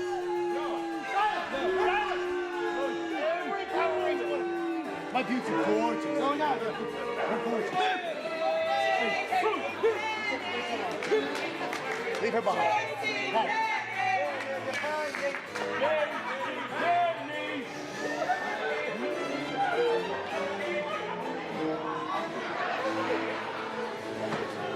Let's go! Yeah! Bye-bye.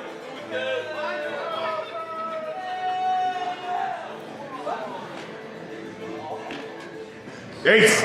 Bryan Ace, we were so close. We were so close to having you on the level of a viable professional wrestler. And then you had to go and you had to ruin it. You ruined it right there at the end. Are you okay? Oh. Why do you move? He should have known what was coming. He knew he's got a lesson to learn. Mr. Ace, as one of my students for years now, I have loved you as a student, but sometimes pain is just a better teacher than love. So now I am going to let Mr. Crummles teach his way. And you're not gonna like how I teach. Violence, Ace! Violence is what's ahead of you. Teaching our students the way and keeping them in their place, that is our business. And business is good. Yeah.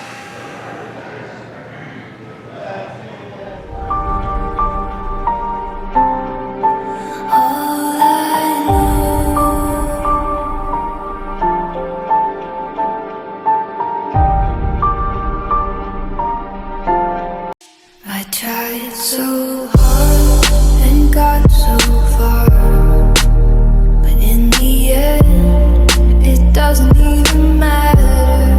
I had to fall to lose it. All of you idiots! Get here and produce it! Right now! Daddies are home! Enough bias t-shirts! Buy the damn seats! Especially you, Paul!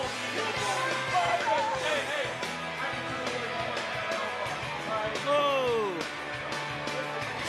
I don't need your approval. I don't need your approval. Screamers stuck in our back to the environment. That's too fast, bro.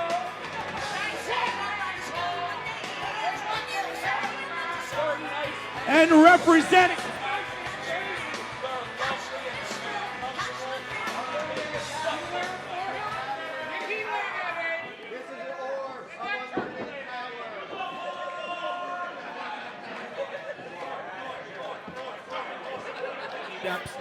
Absolute silence.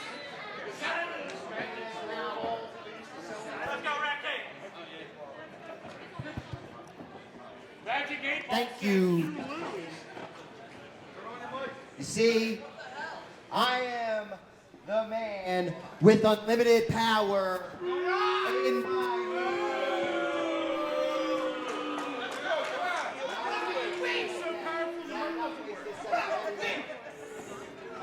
As I was saying, in my hands is unlimited power, and I'm here to make some demands. Power, the power ball. Bring out that ball, stupid, ugly, filth stamper, and get him down here, because I got to talk to him. It does have those powers, kind of like Wi-Fi. Interruption, you know, just have its own radiates. Ladies and gentlemen, Phil Stamper.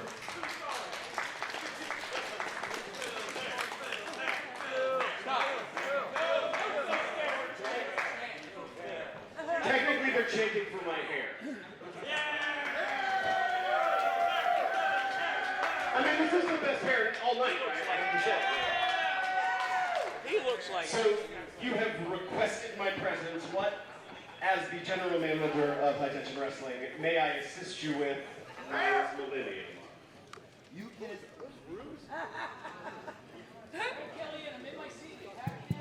Thank you. Thank you. Thank you. See? Someone get him a new mic. I thought you were on the power. There's a microphone right next to him. I'm telling you, it's the power of the Powerball. Yeah, get the Powerball away from the microphone. So they interfere. The Powerball is far away from the microphone. I will not be This is made why- to look like a fool, okay, Bill Stanford? A person in my position doesn't look like a fool. Okay, I brought you out here because I have some demands. A match, perhaps. Yes, a match. I have a match announcement. That's this. Ah, no, he's got the bad one. Check. So, oh.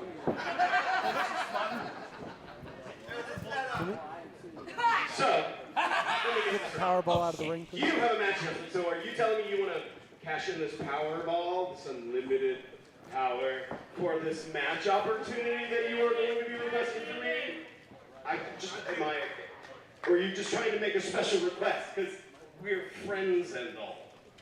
I have unlimited power. I can do whatever I want.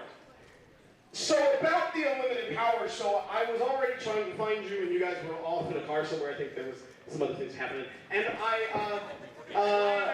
have some unfortunate news I need to share with you. See, when you won ultimate power, when you won unlimited power in the Powerball Rumble, somebody else was in that match who actually never got eliminated.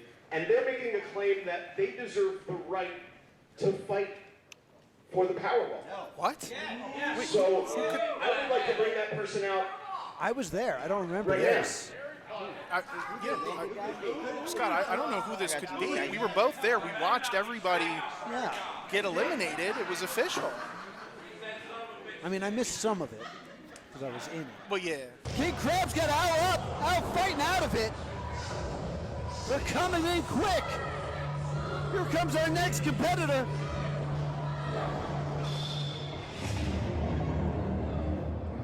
Oh, wait a minute. Billy, Mike Swanson with a little toy. It's Mike Swanson and he's got a kendo stick. I mean, there are no disqualifications in this match. There's nothing stopping him. Nobody told him not to. Oh! Mikowski, what would you do? What would you do at this point? When someone brings a weapon. I'm trying to get him from behind or avoid. Oh, no! Oh! Uncle Masty.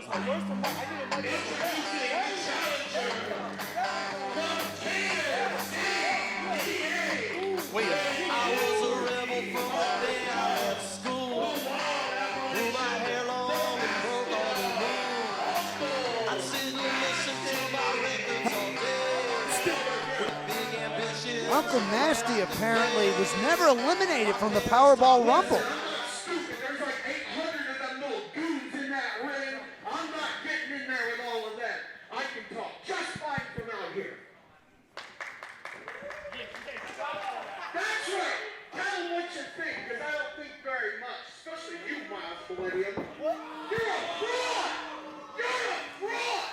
You don't deserve to hold the ultimate Powerball. I never lost. I didn't go over the rope in the over-the-top battle royal. I went through, and then I put Gimpy Mike, wherever he is over there. I put him into his merch table, and I had such a good time kicking his worthless little gimpy rear end that I forgot. That's mine. It's not. It's mine. It'll never be yours. It's mine. I never lost. It's mine. I didn't go over the top rope either. Give me. Masty believing that he didn't go over the top rope. He did put Philly Mike through a table. I mean, there has to be footage of that somewhere that can prove or not prove. Yeah, can we get that in the truck? Yeah, can we play that right now? Can we see it? Easy. You seem real worked up, okay? Yeah. It's not gonna happen. my gosh, it looks like, I mean, we're getting it here. I got my best friend, Robb Radke, over here. I got to teach a nice little lesson, okay? I can't work you tonight, sir. It looks I have a better idea. Ever since I was a young boy in El Paso, I've been on the hunt for the world's most dangerous game. And for a long time, I thought that was man. Now look at Rob. It looks like he's going right to the back. That is Mastodon.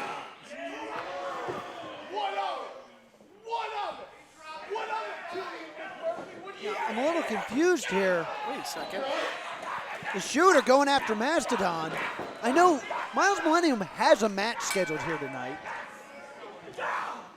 So the bell has rung. Wait, so let me try to make sense of this, because it did look like from our vantage point, because Scott, we saw the footage here, and it looks like the Mastodon does have a valid claim. He did go through the rope. He never went over the top rope. So if I'm understanding correctly, this is for the Powerball. And on behalf of Myles Millennium, who already has a match here tonight, the shooter, Killian, will be defending it for him. Yeah, he's stepping in the place of his friend because he's got to prepare for the goon-on-goon action with Robb Radke later on tonight. So Killian stepped up, and he is defending the Powerball right now against Uncle Masty, which could either be a smart decision but if Killian loses here, Myles technically never would lose the Powerball, but the Goons, in fact, the Goons would not only lose the Powerball, they'd lose the Goon sweep. Yes, a lot on the line here. An impromptu Goon match. Killian just spit in the face of Mastodon. Oh, my goodness. I'll tell you what, if I know these competitors as well as I do, this is going to be an ugly brawl here. You know, the referee letting this go. Big headbutt. Actually, I'm not sure if this match is technically started. We did start outside the ring. Usually matches have to begin with both competitors in the ring. Listen, the bell rang. The bell rang, but the ref is not counting. I mean, the ref could. It is at the ref's discretion. They do not have to count these competitors out, especially if on some kind of. Wait a minute.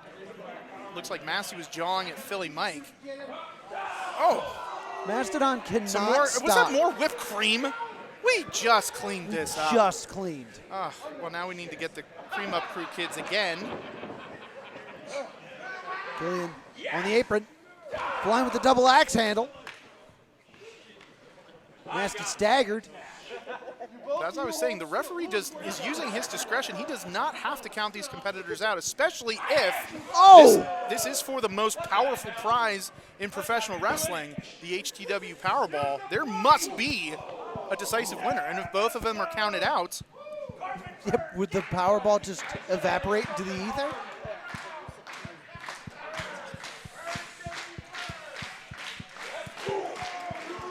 Apparently we're getting word from the back that the match officially has actually not started yet, even though we've heard the bell.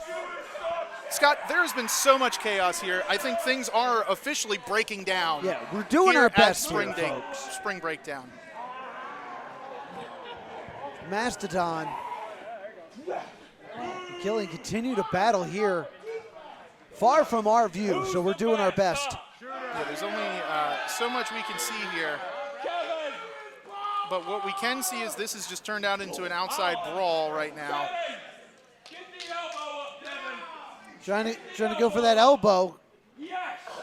Again, our special guest referee, Kevin McElvaney, now taking pictures for the illustrious PWI. He goes right to the elbow. Right into the elbow of Kevin McElvaney. That's impressive that he was able to keep the elbow up and get an action shot at the same time. That's why Pro Wrestling Illustrated is the best literature in professional wrestling. Yes, indeed. I know we're not seeing a lot of wrestling in the ring, which makes sense because the sponsor for this match, I've just been informed, is the Anything But Wrestling podcast. Well, I mean, this is right now anything but wrestling, as you said, especially going with the Rubik's Cube here. Oh, no. No blocks. No blocks. Roblox wasn't invented yet. He He said no blocks. No, no I'm blocks. sorry. It's okay. No blocks. It's okay. It's confusing. Okay, yeah. Getting close to the band setup here. There's a lot of expensive equipment. Guys, stay over here. Yeah, we don't need any more action over here. We already saw enough with your best friend here, Scott. Don't bring me. Do you know how long it took me to solve that Rubik's Cube? Oh. Kick to the gut. Stayed perfectly intact. Oh. What did it ever do to you? Shooter getting upset, gets thrown into the Rubik's Cube. And now it's broken.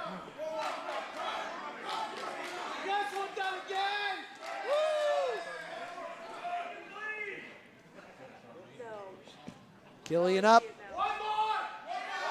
There is, in fact, one more Rubik's Cube. Oh, now Into the Rubik's Cube. Oh, it's full of balloons. That popped right against the spine of Mastodon. You're telling me. I told you I was lactose intolerant. We're using the balloon for a little extra snap on that elbow. Yeah. And Oh. again. Sounds like a gunshot. Oh, he got too excited. Got too excited for that last balloon.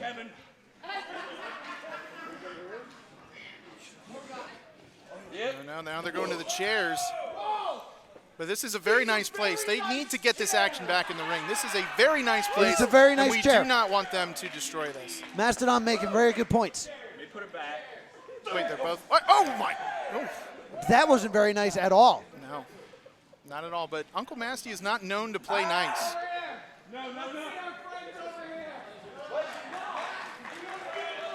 Well, Mastodon apparently got some friends over here. Oh! Yeah, the fans getting in there. Get some noogies in. Noogies. That hurts with those knuckles right against the scalp. Oh, that's a. Killian has a rubber chicken.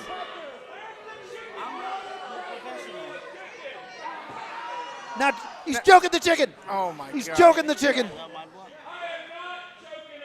I'm sorry, he's not choking the chicken. No, he's choking Masty with the chicken. With the chicken. With the chicken. Yes, excuse me. Important grammar. Yes, yes. You told me no. I'll remember. I don't know my poultry. Mastodon trying to fight out of this.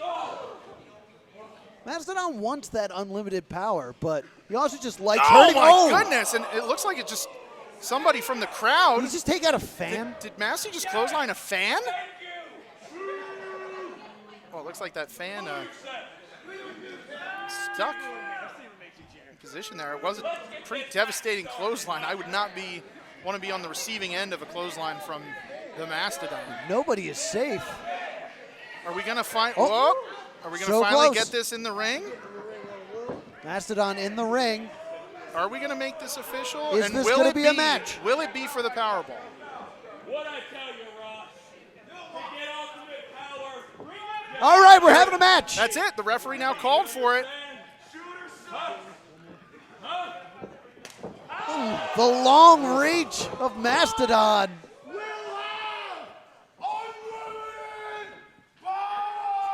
Look at that power. Could you imagine the Mastodon with unlimited power? Oh!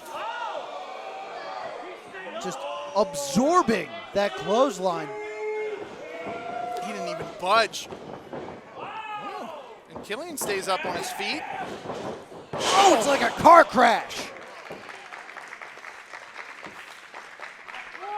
Tell you what, it felt like an earthquake in here with both competitors slamming down to the mat on that double clothesline. Again, what would happen in a double count out here? Would just unlimited power evaporate into the atmosphere? I don't know. It's a great question. I feel like somebody would have to have that unlimited power. I'm personally against anybody having unlimited power, so it might be for the best. Killian thinking choke slam? Killian's just not thinking at all, really. Oh, he steps on it. The bare feet of Mastodon coming into play. That is the disadvantage of competing in bare feet, is that you expose your toes. Wait a minute. Now we have a beach ball, which is exclusive merchandise here on sale for the crowd. Official. Hey, I don't think HTW Killian paid Spring- for this. No, I don't think so either. Official HTW Spring Breakdown beach ball. It's not the power ball, but it's a beach ball here for spring break. Yes, very limited power is contained Could inside we that see beach ball. Killian Spring break it with Mastodon's body? I don't know what he's thinking. He's thinking pile driver on the beach ball? Can't get Mastodon up. No, he's got the choke slam. Choke slams in center of the ring. But the beach ball rolled away. Smart beach ball there. Rolled away from the choke slam, but I think that beach ball might have seen better days. In the palm of Mastodon. Sets it up. Mastodon. Oh no. Splash! Right through the beach ball. Now that's one way to make a splash at Spring Breakdown, but wait a minute, this looks like this fan who's wearing an AK shirt is trying to get involved again. Wait, who is this? Pulling Killian out of the ring. I don't know what's going on. Wait a minute, there's Riley Crow. Riley Crow. Riley Crow with a, oh my goodness, and she just hits Masty. Looks like with a It's like a kendo some stick kind or of something. kendo stick there. Masty Killian might be goes- out. Into the cover. 3, that's it.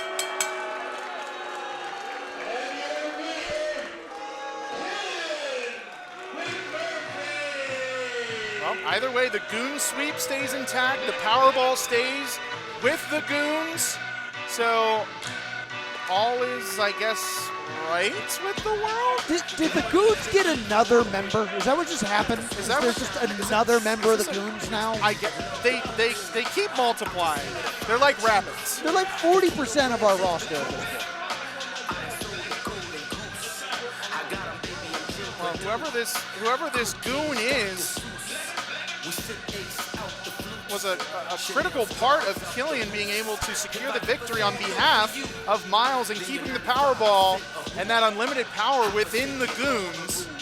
We should have known he's wearing an AK shirt. Very true. We foolishly believed that a fan of the Goons was his.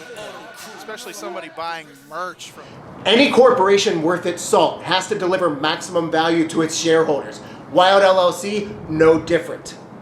We look internally to make sure, are we meeting our standards of operational efficiency? We look at KPIs. We match them against likewise corporations. And if you're not meeting those KPIs, you're either going to be retrained, you're going to be laid off, or you're going to be stricken from the company entirely. Aaron Roxas, I hope that you understand lessons must be taught if you fail to live up to your full potential, and that same standard is held to all of us.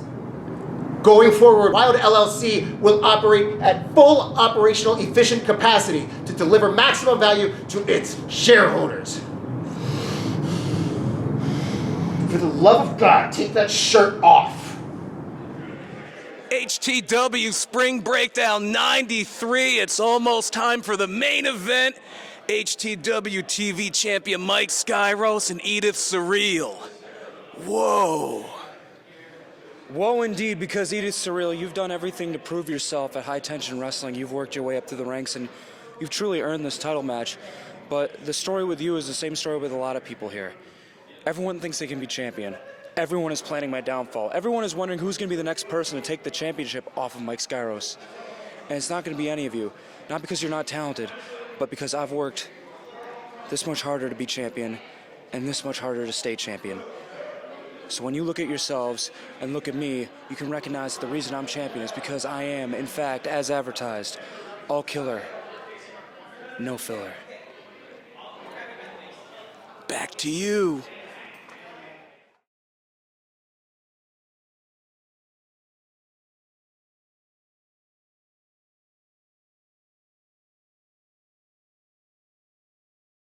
Following the tag match scheduled for I like that.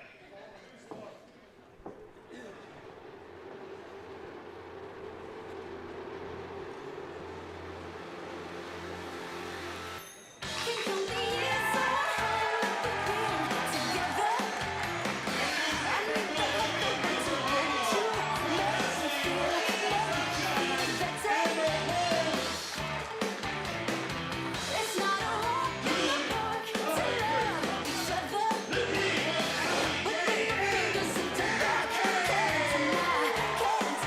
Abby Jane and Pancakes find themselves in a very unique situation here. And I'm not just talking the fact that they are being bombarded with streamers. This very unique match made by the president of wrestling, Phil Stamper, finds it that Abby James and Pancakes, if they win this match, can have any match that they want. They could challenge for titles. Yeah, there are a lot of streamers, and really there's a lot of rules and a lot of things going up for grabs here today. But that's what they say, anything can happen at spring break. Yes, indeed. But we have a well-oiled team here with Abby Jane and Pancakes against a team who cannot say they have like oil great and chemistry. Water. Yeah. Oil and water. Exactly.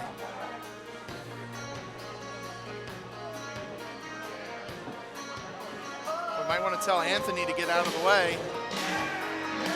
Max here is known to knock over some of our hosts and announcers. Very unique tag team. These two have been at each other's throats for years at this point. CC Boost and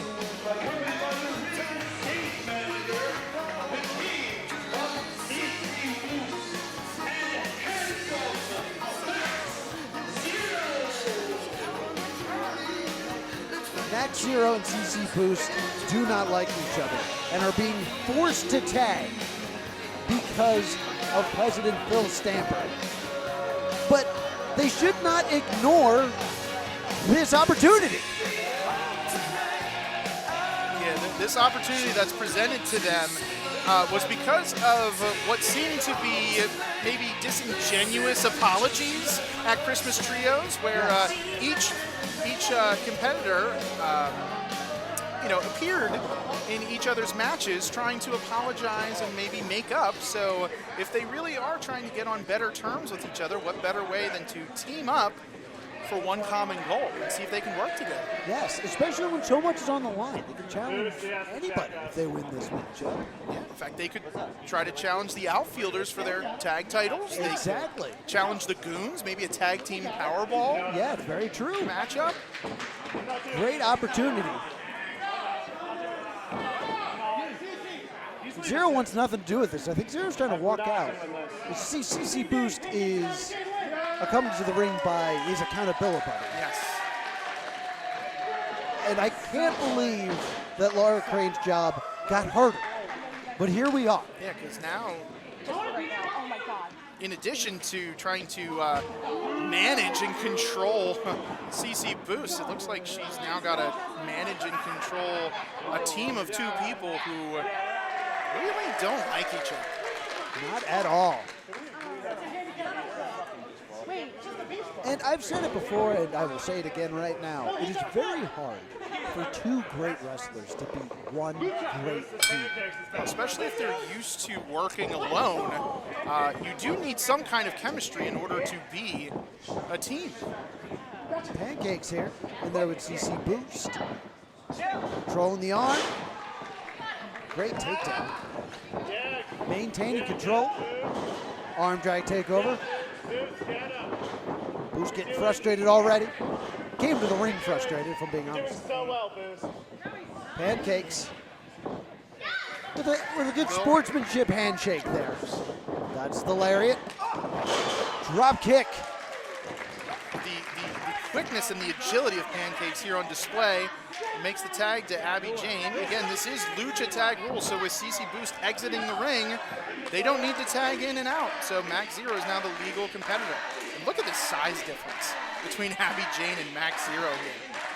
Yes, the himbo in there. Locking up with Abby Jane. Let's get that reach advantage. Fantastic arm drag there. Got Max Zero down to his knees, but he catches the kick here. Uh-oh. Oh, no. Big head scissors takeover there. Doesn't seem like CC Boost is too concerned right now. In fact, it looks like he's chilling on a raft here in the corner. Sitting pretty. Working those elbows is Abby Jane. You can't underestimate Abby Jane. Kick right to the sternum. Even with a big guy like Max Zero, those kicks are still vicious to take from Abbie Jane. Oof. Big chop from handsome Max Zero there. Doesn't look like Max Zero is looking for the tag here.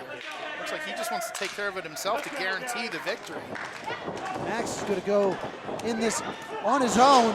Big double shoulder tackle. That brings in CC Boost with the discus forearm. The whole last two pancakes working together with Abbie Jane. A little tabletopper roll up. Rolling through. Oh, what a creative submission here. Now you are the surfboard. Drop kick right to the side of the head. Pancakes in control right now.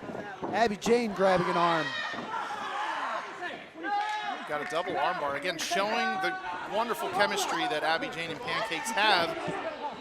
Boost breaking it up. He might not like CC Boost, but he does see the opportunity. But also Max Zero did come to the aid of CC Boost by pulling Pancakes out of the equation. But I don't think he did it to save CC Boost. I think he did it to save the matchup for himself. Wait, there's a tag. There's an actual tag. Neither man happy about it, but it did happen.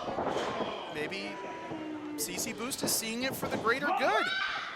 Oh, the strength of Max Zero just picking up Abbie Jane, and oh, this looks so painful.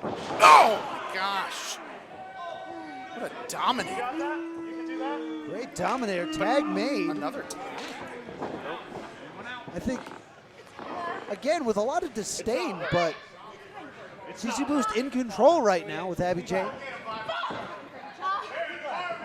Max left her in great position for CC Boost to capitalize, but then Abbie Jane back in the fight here. The Boost, oh! That slam right into the corner.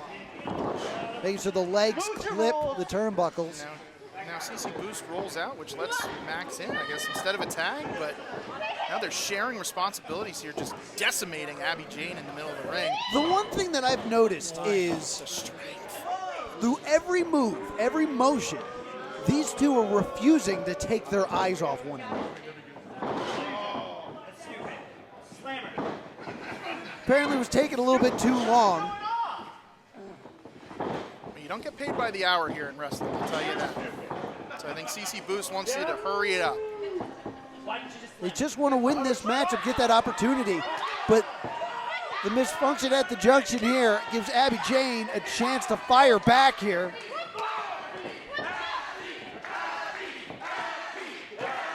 Abbie coming alive here. Tell you what, showing such ferocity, and oh, what a great rollover. The desperate tag to Pancakes. Pancakes comes in, big double drop kick. The whole ass dude in control right now, firing away. The momentum's on their side right now. Step up Insecurity. Zero refusing to go down, somehow still on his feet. Oh, what a great super kick by Pancakes. He's got him in the corner, but it is the opposite corner. Well, Boost taking a step back. He's not interested in making the tag right now. And now he's applauding Pancakes. Yeah, I don't think he's cheering on his partner into the cover. But not enough to keep Max Zero down. Boost with no hustle approaching his corner. The crowd firmly behind Pancakes and Abbie Jane here. And I know that Pancake and Abbie Jane are hungry for those tag titles. That was technically a tag. Zero has backed into CC Boost. Well, here comes CC Boost. Springboard. Wow. I'm not sure if they meant to do that or not, but that great was maneuver. Excellent double team maneuver. Hooks One, the leg. two, that's it. Pancake staying in it. CC Boost gets tossed out of the ring by Zero. Zero did not appreciate being used as a stepping stool. I mean, I guess that's one way to tag your partner in this kind of lucha tag rules match. Very true. Again, going for that delayed vertical suplex. Now showing the impressive power here from Max Zero. Thunderous impact. One, cover. Two, no, yes. Well, that delayed vertical suplex causes all the blood to rush to your head before being dropped. Forceful tag there. But a tag nonetheless. You wonder if their stare downs take a little too much time to let Abby Jane and Pancakes back in here. It's just absorbing the punishment from Pancakes. Pancakes is fighting back. Bringing CC Boost down to his knees. Pancakes. Oh, now he's just... Is he biting his forehead? I think he might be biting him on the forehead. How's the referee allowing this? I mean, I know that Laura Crane's been trying to keep CC Boost in line because she's his accountability buddy. She's accountable for everything that CC Boost does. Well, I will say, knock on wood, CC Boost so far has not become unhinged to the point where he is grabbing any objects, and it seems like he is playing by the rules here, Scott. But did you see that vertical suplex, that delayed vertical suplex? Spent the whole time looking at Max Zero, saying anything I can do, anything you can do, I can do better. CC, get your gun. He's trying to play the one-upsman game. Offers another tag. That is a tag. Tag to the chest. And he tagged him. Yes, the betrayal tag. Okay. Now. Oh, I felt that in my chest cavity. Just those chops echoing throughout a very nice place. Cover here, hooks the leg. And maybe that revived Pancakes almost like a defibrillator to the heart with those thunderous chops. Woke him up. Whoa! Oh! Gosh! Some free teeth for the front row. Oh. I'm surprised his head is still on his body. Big back body drop. He landed right on his tailbone. And now CC Boost, I guess, facetiously applauding Max Zero. You gotta say that was pretty impressive. Very impressive. The power. Another tag. Did he just want to repay him? I think so. Give him a little something.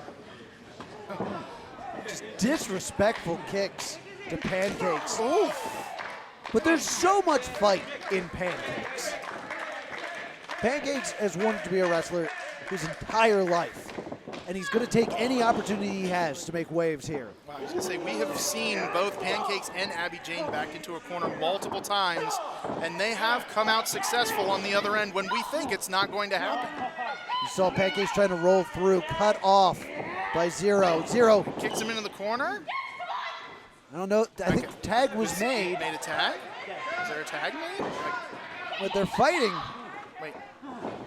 Wait, now they're both in the ring. Trying to work as a team here. It's not going well. I mean, you can see it's a little rough around the edges. They have no idea what they're... I don't think that's the kind of teamwork they were looking for. That does not make the dream work. No.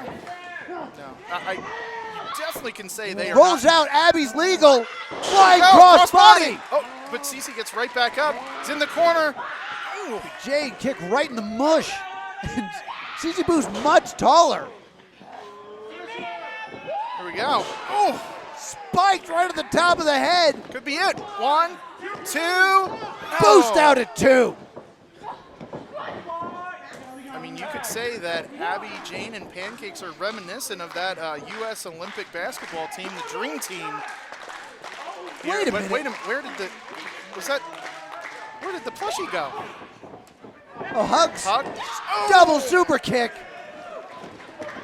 That could be all. That could be all. Into the cover. 2 and 0 in at the last second.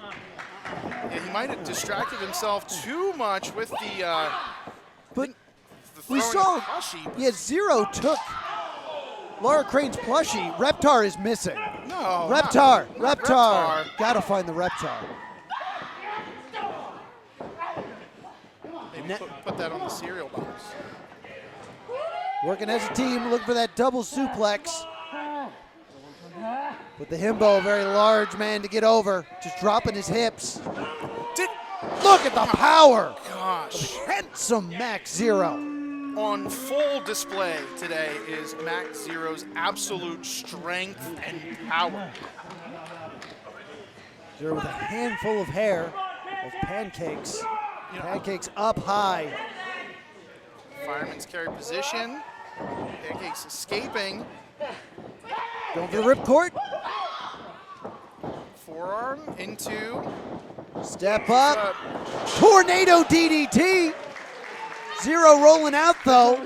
They can't capitalize. There we go. I mean, if Boost can get himself in there, that would make him the legal man. Boost in no rush right now to get into the ring.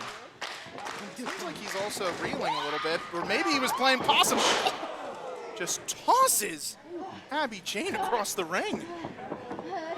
See, I don't know if CC Boost can't capitalize or is choosing not to capitalize, as his eyes are locked on Max Zero.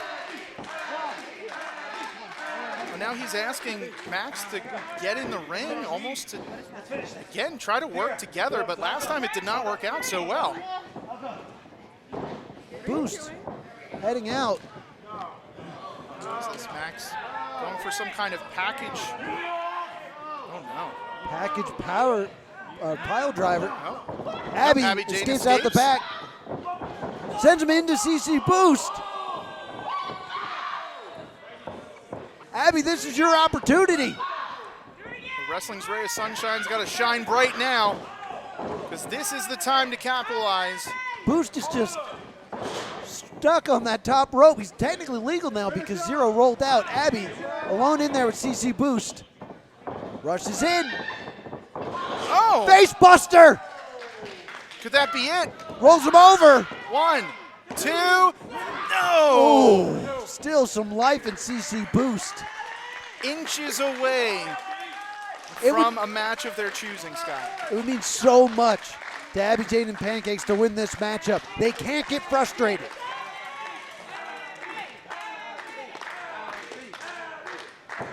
Abbie looking over to Pancakes, trying to figure out how to put CC Boost away.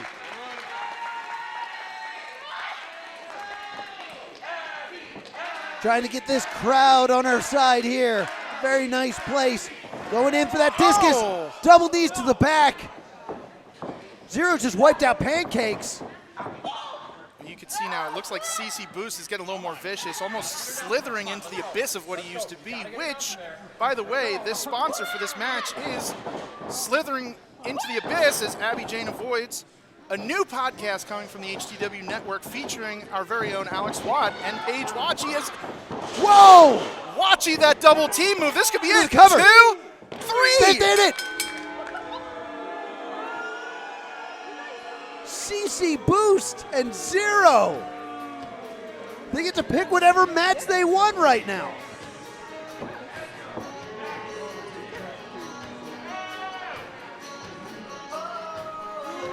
A huge win here.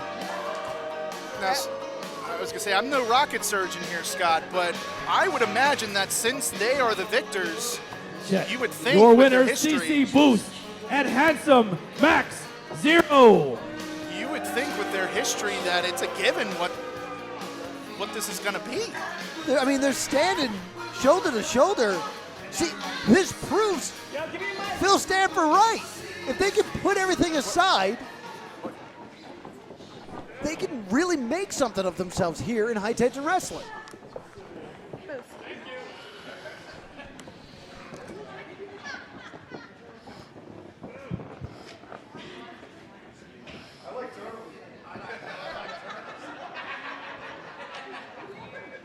Oh, you want to carry on? Go ahead. You're so funny. Keep going.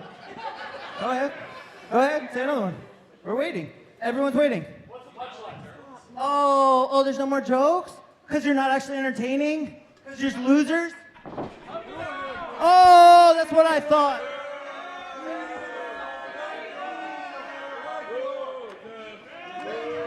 Oh, real quiet now. All right.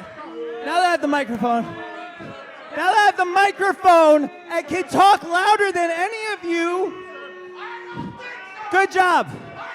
Good job. Good job. We won. We won. Good job. And because we won, we get to have any match we want. And I'm feeling generous. Honestly. I'm feeling generous. I know we both won it. You and me. In a three-way for the HTW TV title. That's chill, right? Like, I'm trying to work with you. That's chill, right?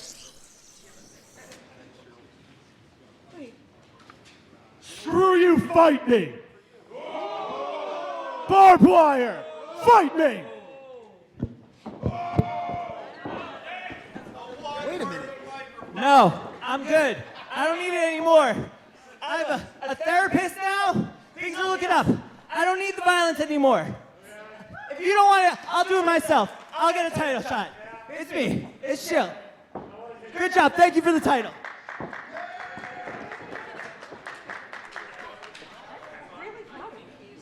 CC Boost offering a triple threat match for the television title. But Zero didn't want anything of it. He's asking for a barbed wire match against CC Boost. CC Boost making progress, everybody. Give it up.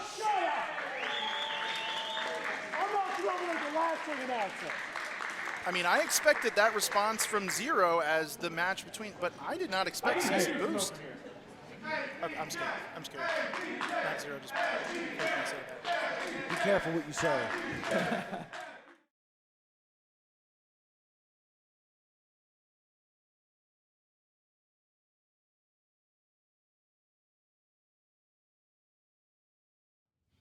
Hello, this is Cheeseburger, owner and head trainer of the Worldwide Wrestling Dojo in Bristol, Pennsylvania. If you have interest in becoming a professional wrestler, feel free to reach out to our website at www.worldwidewrestlingdojo.com and enjoy.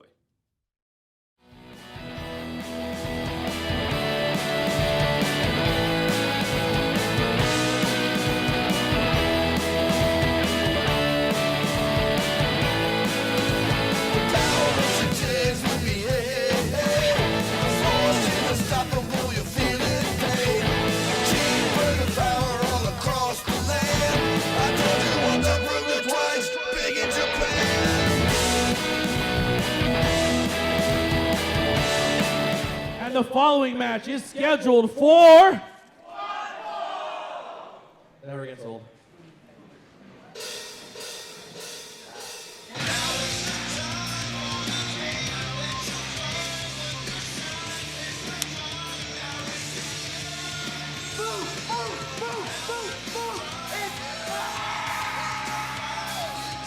So the Powerball not on the line here, as we see some goon-on-goon violence here.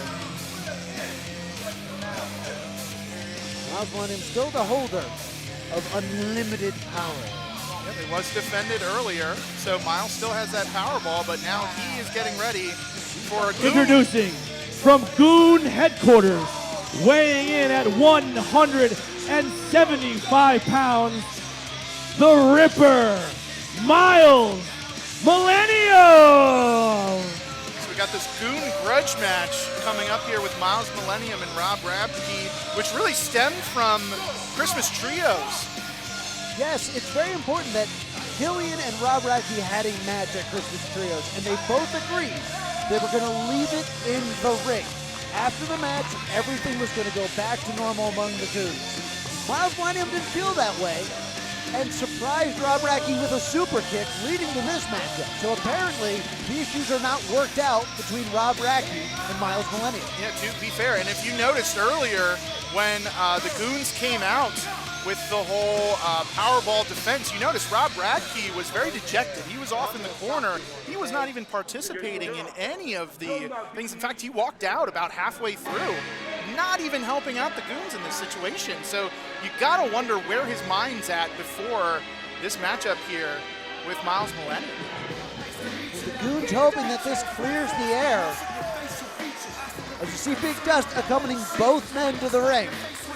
It looks like Robb Radke isn't necessarily taking Dust's companionship here. I mean, Big Dust has said many times he is not the manager of the Goons, he is the best friend of the Goons.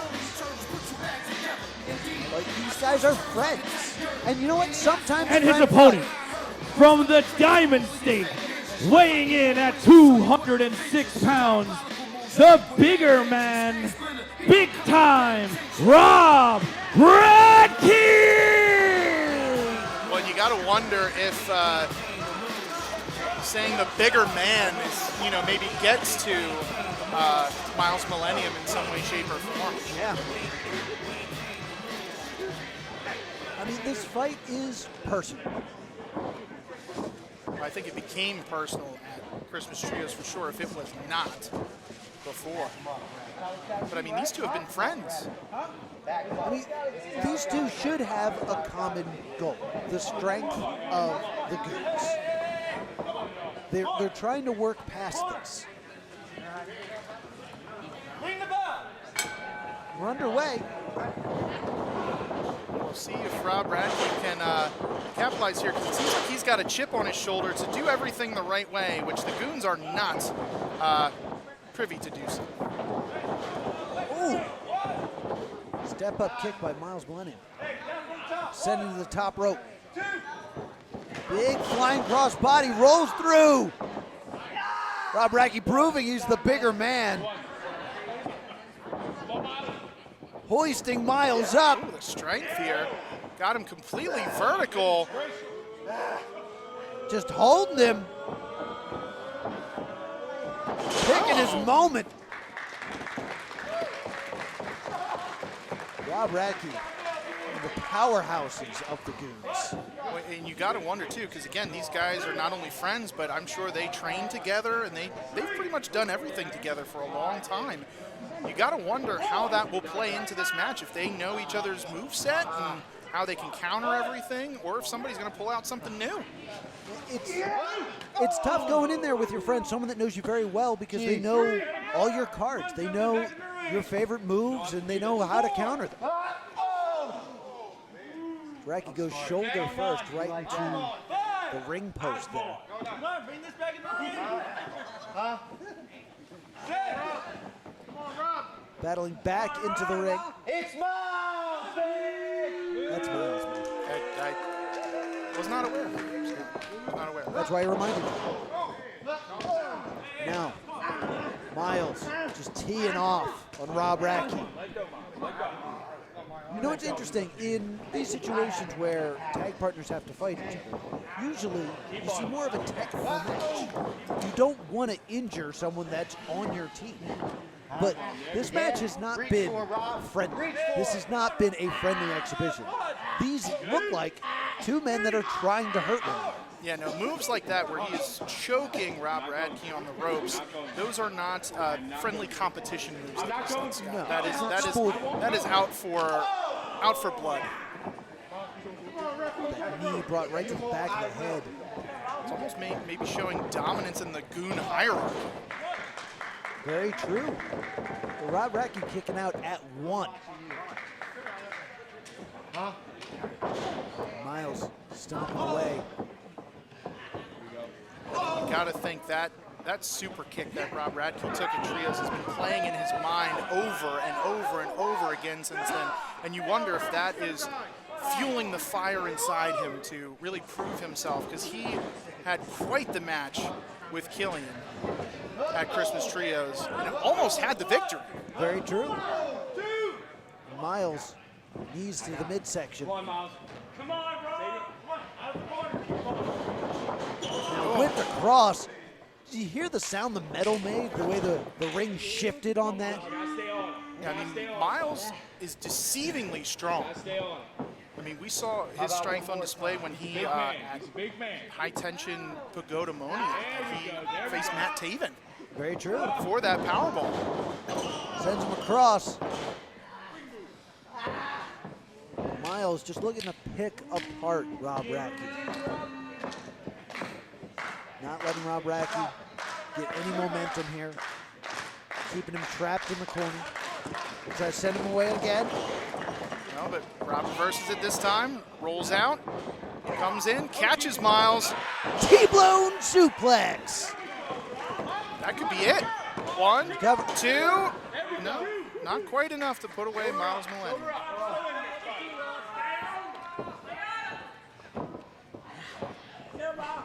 Now, Radke with a handful of hair. Do a jawbreaker. Take it back. Take it back. It's a candy. Now, knees to the head. The candy's a 90s. Here you go, baby. Full circle. Jumps up. It seems to me like Myles is in no rush to win this match. It seems like he is trying to dissect Robb Radke here in this ring and inflict punishment. He's trying to do damage to Robb Radke. He's not just trying to win. It seems like he's trying to destroy. Exactly. I don't know about breaking his neck. It's called a neck Dragging breaker. Radke back to his feet. Turns him around. Neck breaker by Myles Millennium.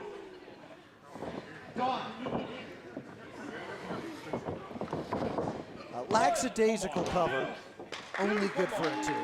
Yeah, again, that's really not a great sportsmanship type cover there. So, again, you got to think there's some real bad blood here between these two. And Myles is not looking to win this match right now. He's looking to insult Robb Radke. He's a cat just playing with his mouse right now. But Robb Radke fighting back. Had him measured up. Both go off the ropes. Double crossbody. Both competitors are down. Each had the same idea. Both men are down. Goon Mike's. Well, can't say that. Yeah. You know where I'm going. Let me just segue away from that and say that this match is brought to you by Vinny's Barbershop. Vinny, we hope that you're okay and you're still able to cut hair. Yeah, after taking that devastating shoulder breaker move from Dr. Ethan Wilde earlier today, we send all of our best wishes to Vinny from Vinny's Barbershop. And if you want to help out with those medical bills, go get your hair cut at Vinny's Barbershop. If you are in the Philadelphia area, he's located right there in Fishtown.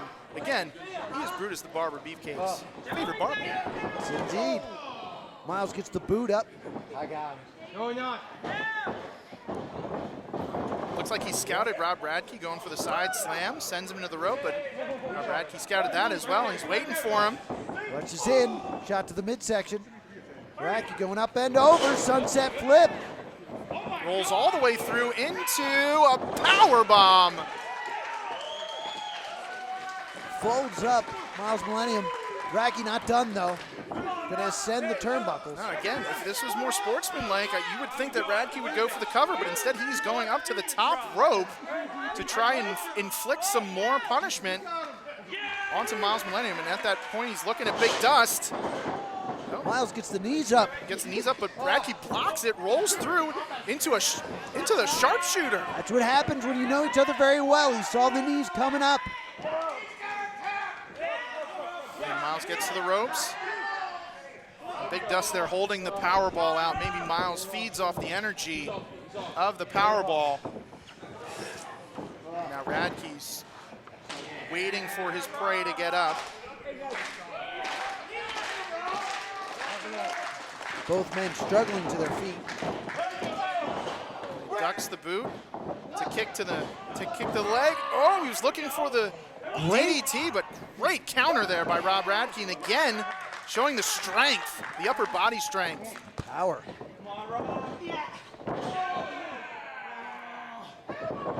Radke off the ropes. Myles dodges the lariat. Kick to the side of the head, right to the temple. There's that DDT. Into the cover, hooks the leg. 1, 2, that's got to be it. No! Radke gets the shoulder up. But just barely, not a lot behind that kick out. You got to think Myles is enraged at this point. I think he was finally saying he's done and he's ready to end this. And Robb Radke was saying, no, sir. Myles looking to put Robb Radke away. Let it rip. Let it be over. Come on. Goes for a ripcord. Oh, but he clothesline of his own. I'm not sure if you heard what Big Dust said. Big Dust just yelled, let it be over. He's trying to hold the Goons together into the cover.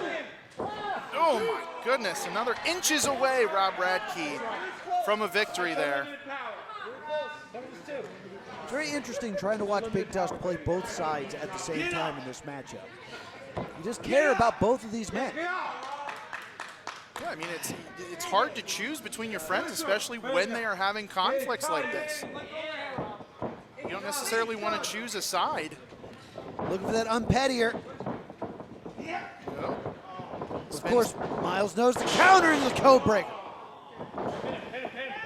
Hooks that leg. Radke out at the last second. And inches away from a victory here for Myles Millennium. Come on, Rob. Don't you even start. And the crowd is behind Robb Radke here.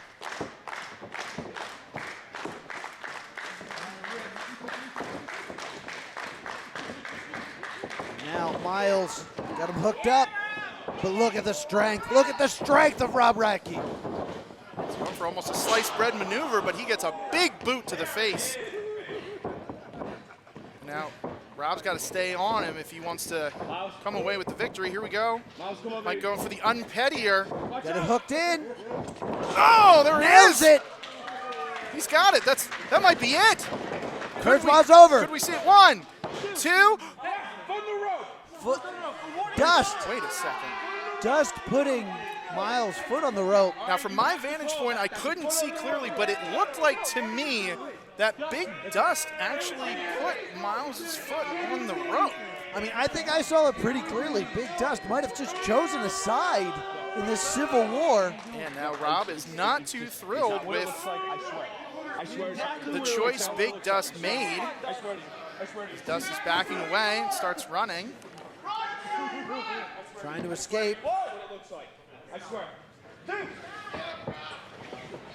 Dust now getting into the ring, introducing himself into this matchup, causing the distraction. This could be it. Up and over and down.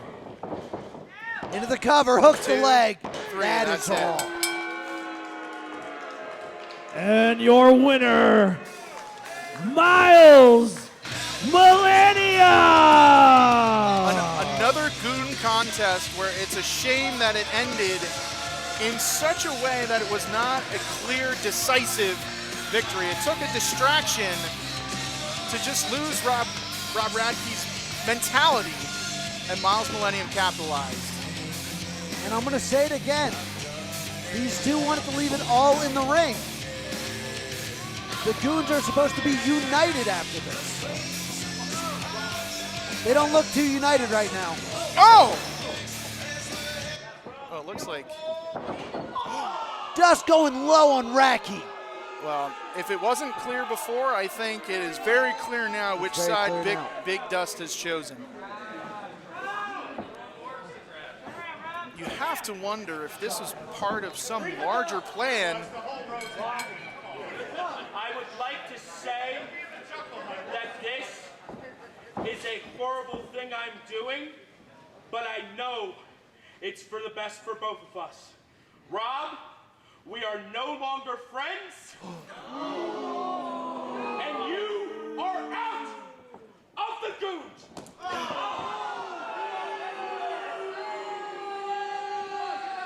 Robb Radke being tossed out of the Goons.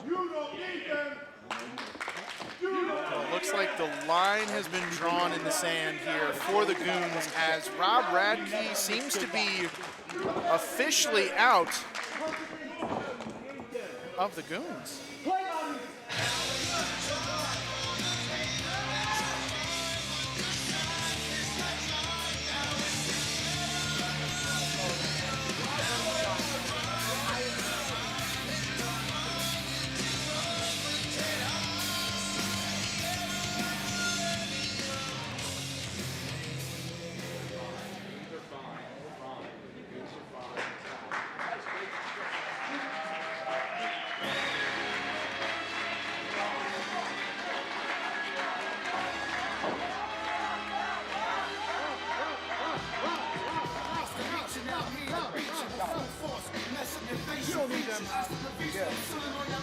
Another great showing here from Robb Radke, Give it up one more time for Robb Radke. but a disappointing outcome. Extremely talented. I'm sure he don't need those stinking Goons, right? Over the last 24 hours, I feel like I have felt every emotion a human can feel. I woke up this morning excited, wrestling in front of Philadelphia, Pennsylvania, my hometown audience for the first time ever. I was happy because myself, my coach Sonny DeFarge, and Mr. Crumbles won our trios match with 3 very, very tough opponents. Then I was confused when Coach low-blowed me. I was angry when Crumbles grabbed me, held me in place for a rebound lariat for the 3rd time. The first 2 times at Christmas Trios, you told me that this was a part of some grand lesson that you were going to teach me. Well, what's the lesson now, Sonny? What's the lesson now, Coach?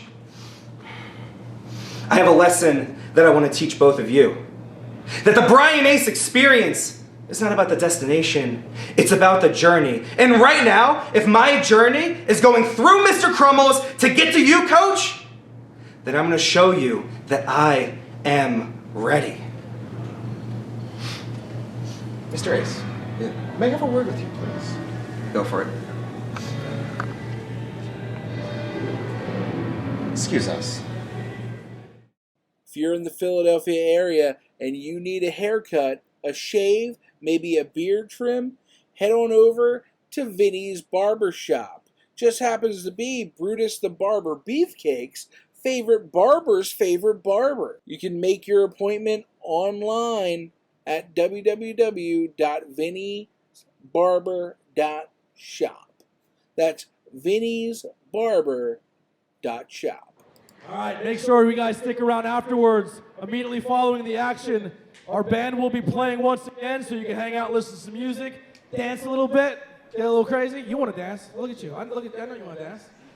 All right, we are coming up to the main event, but also make sure after the show, check out the merch tables, high tension tables, free ABJ stickers. Love that. What? None of that. But also, High Tension Wrestling on all social media, YouTube, and check out all the back content. But without further ado, the following match is your main event, and it is for the High Tension Network television title. Well, as our competitors are coming out for the main event, I just want to take a moment to thank all of our sponsors and friends. We have Vinny's Barbershop of Fishtown in Philadelphia, Pro Wrestling Illustrated and Kevin McElvaney for guest refereeing, or at least doing his best that he could here for that matchup. We've got Slithering into the Abyss, a new HTW Network show. Hello! Look at this beautiful venue. Look at all the wonderful sheet metal. Oh my God. We got Edith Surreal.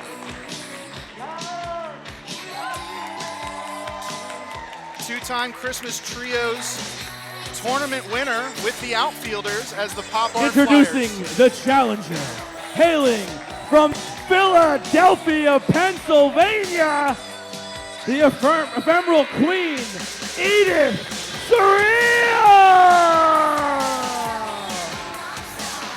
Now this is Edith's debut singles match here in HTW, and what a platform here against our HTW Network TV title holder, the Moonlit Light Sun, Mike Skyros. Edith Surreal, the only member of the Pop Art Flyers without a championship.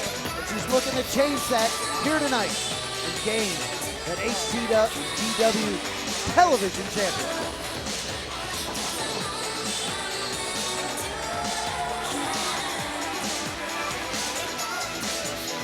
And while she's making her singles HTW debut, she is no stranger to Leapfrog, as she has had some classic battles with the likes of Masha Slamovich, Max the Impaler, and Effie. Yes. You can watch all of that right now. In the HTW You can watch it YouTube. right now. Well, not right now Yeah, because keep you're watching watching this. this. Keep watching this for now. But then go back and watch all those and more on the HTW Network YouTube channel at High Tension HTW across all social media.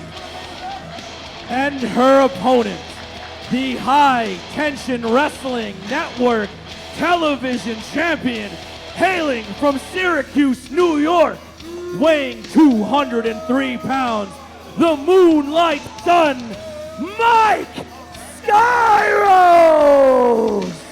Now, just a little bit of history on this HTW Network TV title. Yes. Mike Skyros is the inaugural champion, and he won it in what was supposed to be a tournament at Pagonamonium back in July.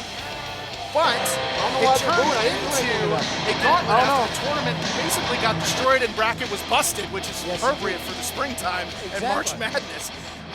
And then he has had defenses against the likes of Akira. And now here with Edith Surreal, this could be one of, if not his toughest test yet. Yes.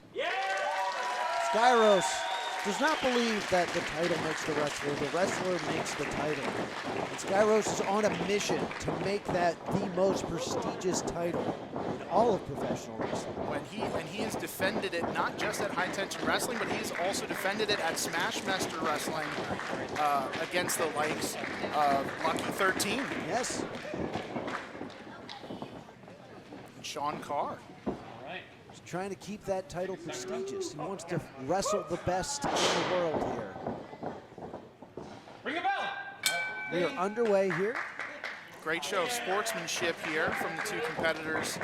And you heard the crowd just in anticipation, the silence as they are waiting on the edge of their seats to see what happens here with this matchup. Skyros working the arm. Which is an interesting strategy because that is definitely Edith's wheelhouse here, is the technical aspect of wrestling. So it looks like Skyros is going to try to go toe-to-toe technically with Edith Surreal.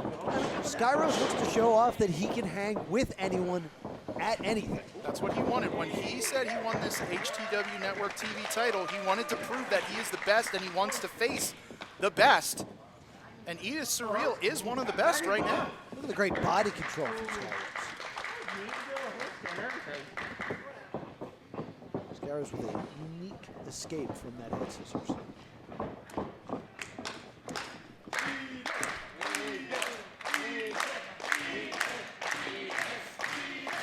Well, and it is a hometown crowd here for Edith Surreal, so they are firmly behind her.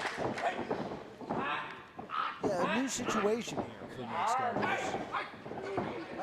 Sort of a little role reversal, as Skyros is usually a crowd favorite here. Very true. At HCW and otherwise, but you know, the hometown kind of rules out in this one. Skyros with the head scissors of his own. You can see Edith Surreal trying to pop those hips, build momentum. Just trying to gain the leverage, but Skyros digging the elbows into the back. Might be preventing Edith from sneaks out, rolls over. Rolls into that side headlock. Just absolutely fantastic technical wrestling we're seeing here. Yeah, you thought perhaps there would be a bit of one-upmanship there, but Edith Surreal just wanted the advantage. Going through. These two just going hold for hold here. Hammerlock in place. Edith building momentum.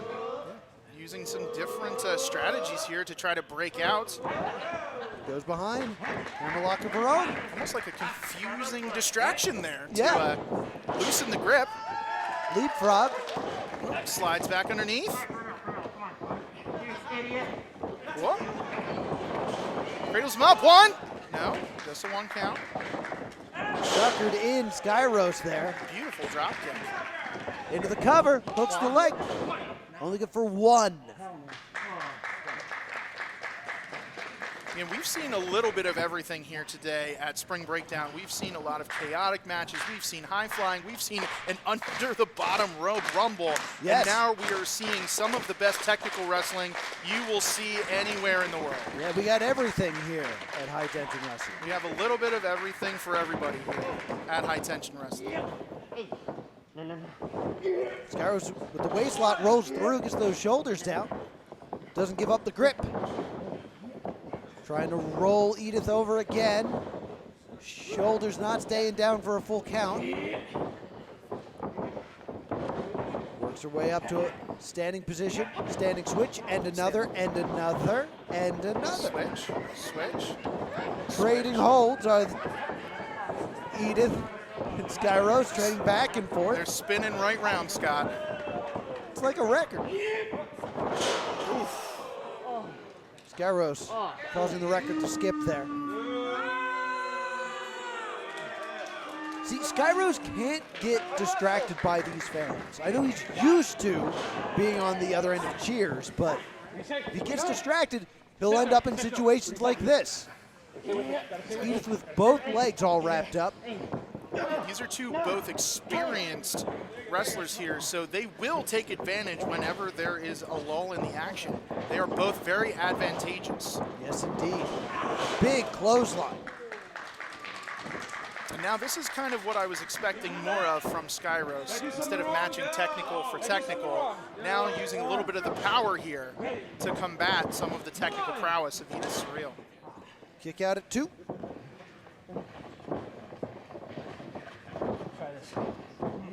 Brings her up, twists around, looking for a neck breaker. Oof. There was that net breaker. Again, another power move here. Got a kick out. This guy was trying to put all that weight across the shoulders there.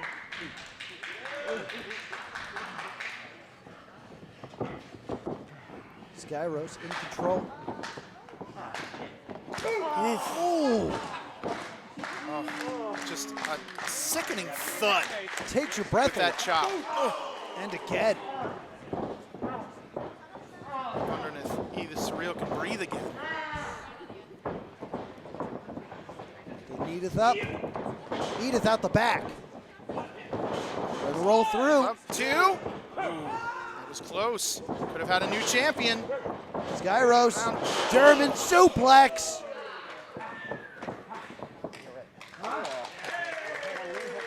It almost seems like Skyros is trying to win this crowd over. Yeah, I think he, again, should not pay attention to this crowd like you said, just needs to stay focused on the matter at hand. So the crowd about split now. Skyros is earning a few fans in this matchup. He might be earning fans, but he is, I don't think adulation wins you titles. No, that is very true. Ooh, shot right to the head, but Skyros holding on. Oh, another one. Skyros going in. Pushed off by Surreal. Going through, setting him up. Oh! Kick to the face. Skyros dropping the knee. Into the cover, hooks that leg. Good for 2. Yeah, as much damage as he is inflicting right now, it will take more than that to put Edith Surreal away. She is one tough cookie. Yes, indeed. Edith having won accolades all over, including right here in High Tension Wrestling. Takes Edith for the ride. I don't want to beat her up, but you guys are making me do it. Skyros circling his prey. Again, jawing with the crowd here instead of just staying on top of Edith. You have to wonder if that's really a great strategy here, Scott. Well, he's got this crossface chicken wing locked in. Kind of a unique spin on it, doesn't have it fully locked in. Edith getting to her feet, firing back with those elbows. Rolls through. Victory roll, shoulders down. Looking for the backslide. No, wait a minute. No, wait. Could we see Corey special? Wait a second. I think just hung up here in maybe a submissive type maneuver. Oh, Edith breaks free. That's the escape. Arm drag. Rushes in with the elbow. Looking for, no, off the ropes. Caught into the bulldog. See if that can be it. 1, 2, no. Again, a fantastic matchup here to cap off Spring Breakdown 93 here in Philadelphia. Edith Surreal remembering those chops from earlier. The ropes. Turned all the way around. Spinning around. Drop toe hold. Keeping the momentum on him. Skyros gets up. Spine buster, center of the ring, hooks the leg. 2, that could be all. Very close. Not a lot of sunlight between the mat and the ref's hand there. Those 2s are getting closer and closer to turning into 3 here, Scott. You got to wonder how much is left in the tank here for Edith Surreal as Skyros has had a lot of control here in this matchup. Skyros getting frustrated here. But Edith, no stranger to adversity. But it looks like Skyros is tuning up the band a little early here. They're not coming until afterward, but oh, what a drop kick. Might have taken too much time. Telegraphed it a bit too much. Look for that octopus stretch. And Edith has it locked in. She has those long limbs to be able to hook into her opponent. It's a very dangerous move, very painful move. Controls all the limbs, make it very hard to break this. Flips it over into sunset. 1, 2. No. Looking for 2. Ooh. Jumping into Curry there by Skyros. Trying to get her away from the ropes. I thought maybe to cover, but going for it. Exploder suplex. Let's see if now he'll go for the cover. 1, 2, and that's not it, Scott. Not it. Edith staying in this. She knows how important that title is. She wants to be the first person to defeat Skyros for that championship. Yeah, so far, every challenger that has come up against Skyros has been unsuccessful. So if she can add her name to the legacy that is the HTW Network TV title. Skyros going up high. Up top. Can't hang out there. Looking to take a risk. High risk maneuver. Edith rolls out. No! Going for a senton bomb there. Now Edith has it hooked in, going for the melon baller. No. Knee to the face. Maybe a little fruit by the foot action. There Fruit it by is. the foot. Fruit by the foot. One of my favorites as a kid. And now look for that melon baller. Here we go. The melon baller. That could be it. She hits She it. hits the melon baller, but he's tangled up in the ropes and. Great ring awareness there. Yeah, she needs to get him back in the ring so she can get the cover. The championship does not change hands on a countout or disqualification. Yeah. Excuse me, I said great ring awareness there by Skyros. I don't think Skyros is aware of anything. It was subconscious awareness, I Yeah. think.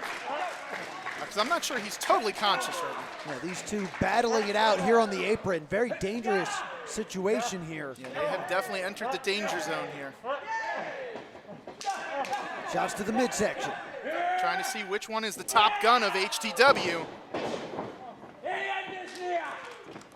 Skyros saying the end is near. Looking for Skyfall. Skyfall. Nails it. Center of the ring. There you go. That's gotta Hooks be the one, leg. 2, 3. Skyros retains. What a fantastic matchup. And your winner, and still the High Tension Wrestling Television Champion, Mike Skyros! That's one of the reasons why that Skyfall maneuver is one of the most devastating, because it can kind of come out of nowhere, and I'm not sure. It looked like it caught Edith Surreal off guard. Fantastic effort by both of these athletes. A back and forth war. Yeah, we saw a little bit of everything there. Technical, we saw power, we saw high risk maneuvers. What a fantastic contest between these two competitors. Really showcasing what high tension wrestling is all about. Skyros holding on to the HTW TV Championship. Well, now what's he doing? Wait. Skyros, what? Oh. Fantastic matchup. This is what you love to Sign see, of Scott. respect. This is what you love to see in the world of professional wrestling. It's great sportsmanship after a fantastic contest. A fantastic way to end our Spring Breakdown 93 here. Yes, indeed. Skyros stands tall once again as the HTW Network Television Champion. A hard-fought battle against Edith Surreal. Winning over the crowd. Mike Skyros still your television champion. Again, we'll take a moment to thank our sponsors and friends, Vinny's Barbershop, right here in Fishtown in Philadelphia, Pro Wrestling Illustrated with Kevin McElvaney and Pro Wrestling Illustrated. Fantastic magazine. We got Slithering into the Abyss and all the HTW Network content. We got our host, Anthony Blackwell Jr. and the ABJ podcast. The Anything But Wrestling podcast Anything as well. But Wrestling podcast. Stay tuned. What a night! Another Goons sweet, baby. Let's on, baby. Let's on. Kino, I hear you calling my name.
Travis is so excited. He's all dressed. He's got his tie on. He's got his shoes on. It's gonna be great. We're gonna have balloons and those party things where you pull the string and it goes blah blah. Travis is so excited. Come on to Crab's party. It's gonna be cream crabs and Sherman under the sea. Dance.